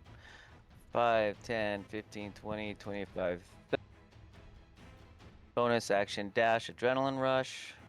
5, 10, 15, 20, 25, 30. And action dash 5, 10, 15, 20, 25, 30. Archgale. All right. 10, 15, 20, 25, 30. Action dash.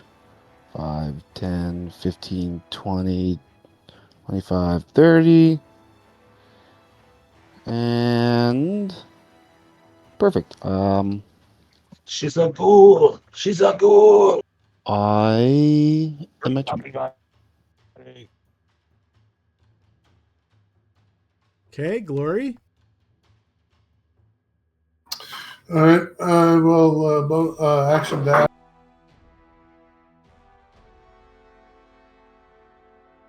Get there in my turn. Okay, Caliban. I'm gonna bonus action cast jump on myself, which I think I get. Whoop, I actually cast it. There we go. Which is 30 feet for the cost of 10. So I think I can move 90.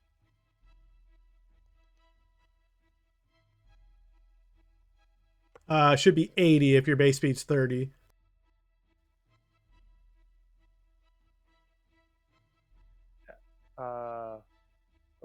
Okay, how's that work? So 30 you spend 10 feet to get 30, so you'd have 20 left of your base, right? So then that would be 50. And then if you dash, you get another 30, and that would get you up to 80. Is that making sense or no? No. You can use it once. You basically add 20 feet to your movement. Oh, I can't multiple jump. No, unfortunately not. Got it. Okay, so that gets me up to 50. Okay, so I will move there. So 5,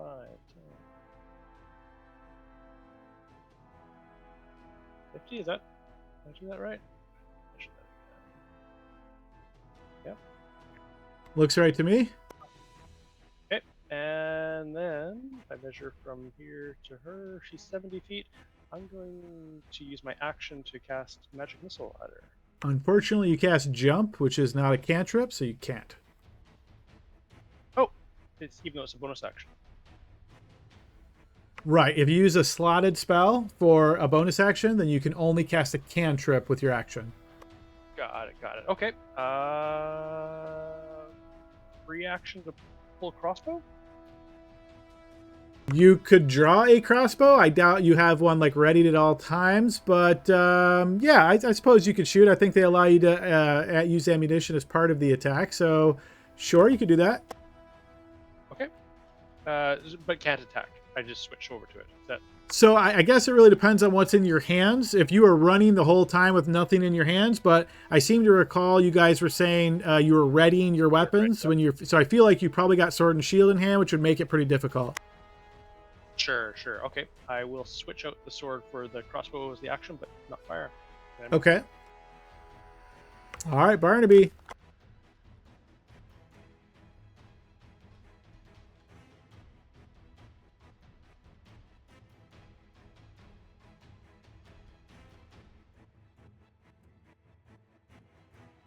All right, so that's 30, and then I'm going to try to Eldritch Blast. Okay.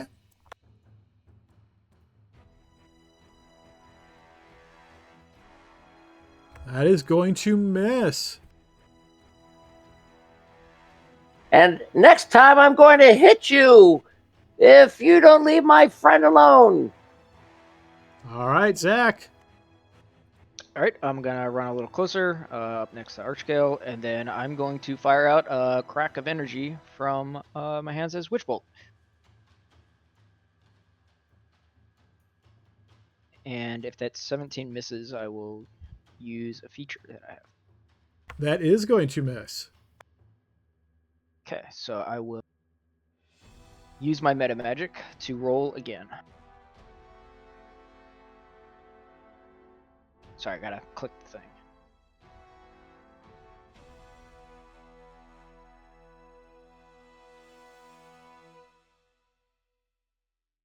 I guess the 13 will also miss. That will miss, yes. Okay. And then the 17, does that miss with Spell Sniper? Just to clarify, because that means like I shouldn't have any cover. Oh, I forgot about Stealth Sniper. That would hit then.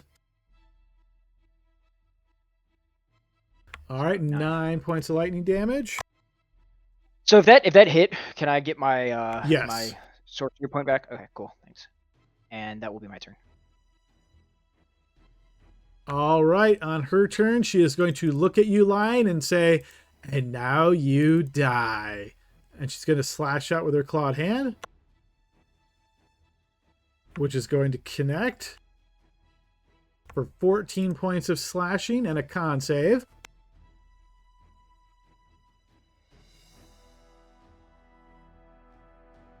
And unfortunately, Vigo, you are paralyzed. She is I would then give you my inspiration, but I think I'm gonna need it. she is then going to bite you, which is going to hit, become an automatic critical. So here comes a piercing critical. Okay, so just a regular crit here. So I'll post this and then add the extra damage. So that's going to be 11 plus 11 more for a total of 22 points of damage. Okay, I go down, turn back into regular Dwarven Vigo. Okay, and so just to clarify, the claws didn't drop you to 0. It was the bite that dropped you to 0, right? Yep. Okay, then she's going to stab with her sword, trying to slay you. Now, what is your... Let me get Vigo back on. What is... Vigo has a really high max HP, I seem to remember. Yeah, 54. Okay, so yeah, I don't think it's possible that she could kill you straight out, but let's find out. Since you're on the ground, she can now activate sneak attack. So she's going to do that if she hits. 17 will hit, so that's an auto crit plus sneak. That's going to be a piercing crit. Let's see what that is. Okay, so I twice as many damage dice as normal. Yeah, I don't think it's possible. Yeah, I certainly can't do 54 damage, but that will count as 2 failed death saves. Oof. All right. Okay, so let me double check. I'm pretty sure that's 2 failed death saves, and then you're going to take a point of damage at the start of your turn, which means because you're Yeah. literally next, unless you roll a nat Ouch. 20 to spring up, that would be your third death save. Let me double check real quick.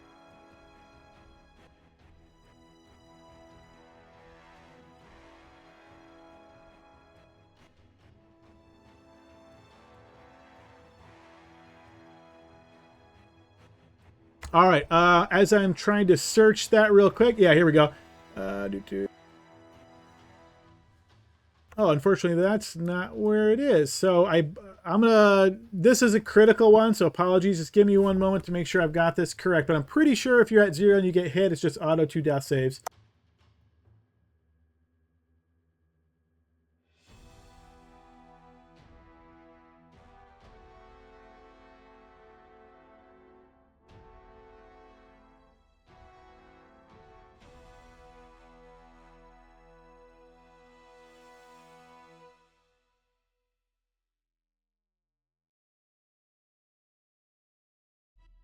Okay, so damage with 0 hit points. If you take any damage while you have 0 hit points, you suffer a death throw failure. If the damage is from a critical hit, you suffer 2 failures instead.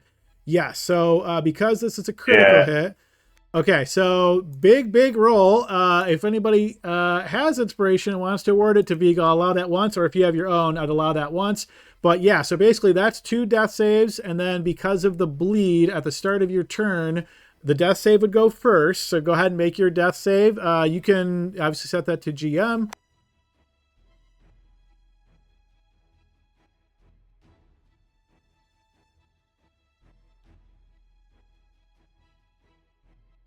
Sorry, I'm subtracting from.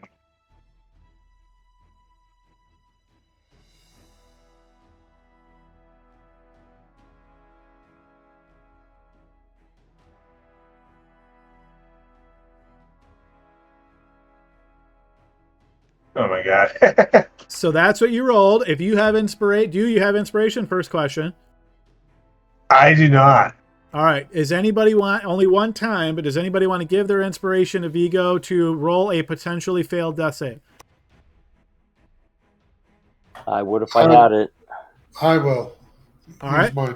All right, Glory. Glory, deduct your inspiration, please. Okay, you get one more chance at this, Vigo. Go ahead and give it a roll. All right, so you succeed on that death save, but then unfortunately, that 1 point of damage is going to cause you to suffer another failed death save. All right, move to Grim. Clean out my bedroll.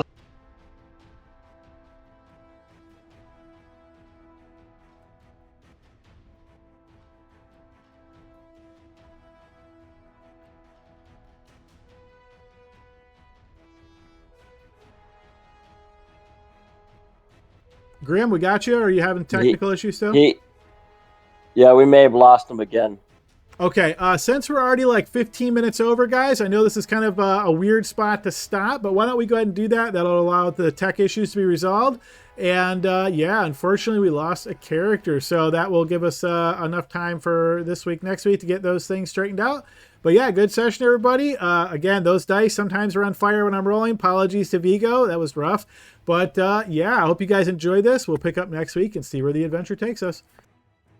Dang, Noah. Yeah, no, it's fine. Yeah. You warned me. I took the risk and Hey. price. Yeah, I was trying to make her real evil and like she's gonna gun for you, but yeah, like I said, those dice were on fire. I think I hardly ever missed you. I mean, what do you do?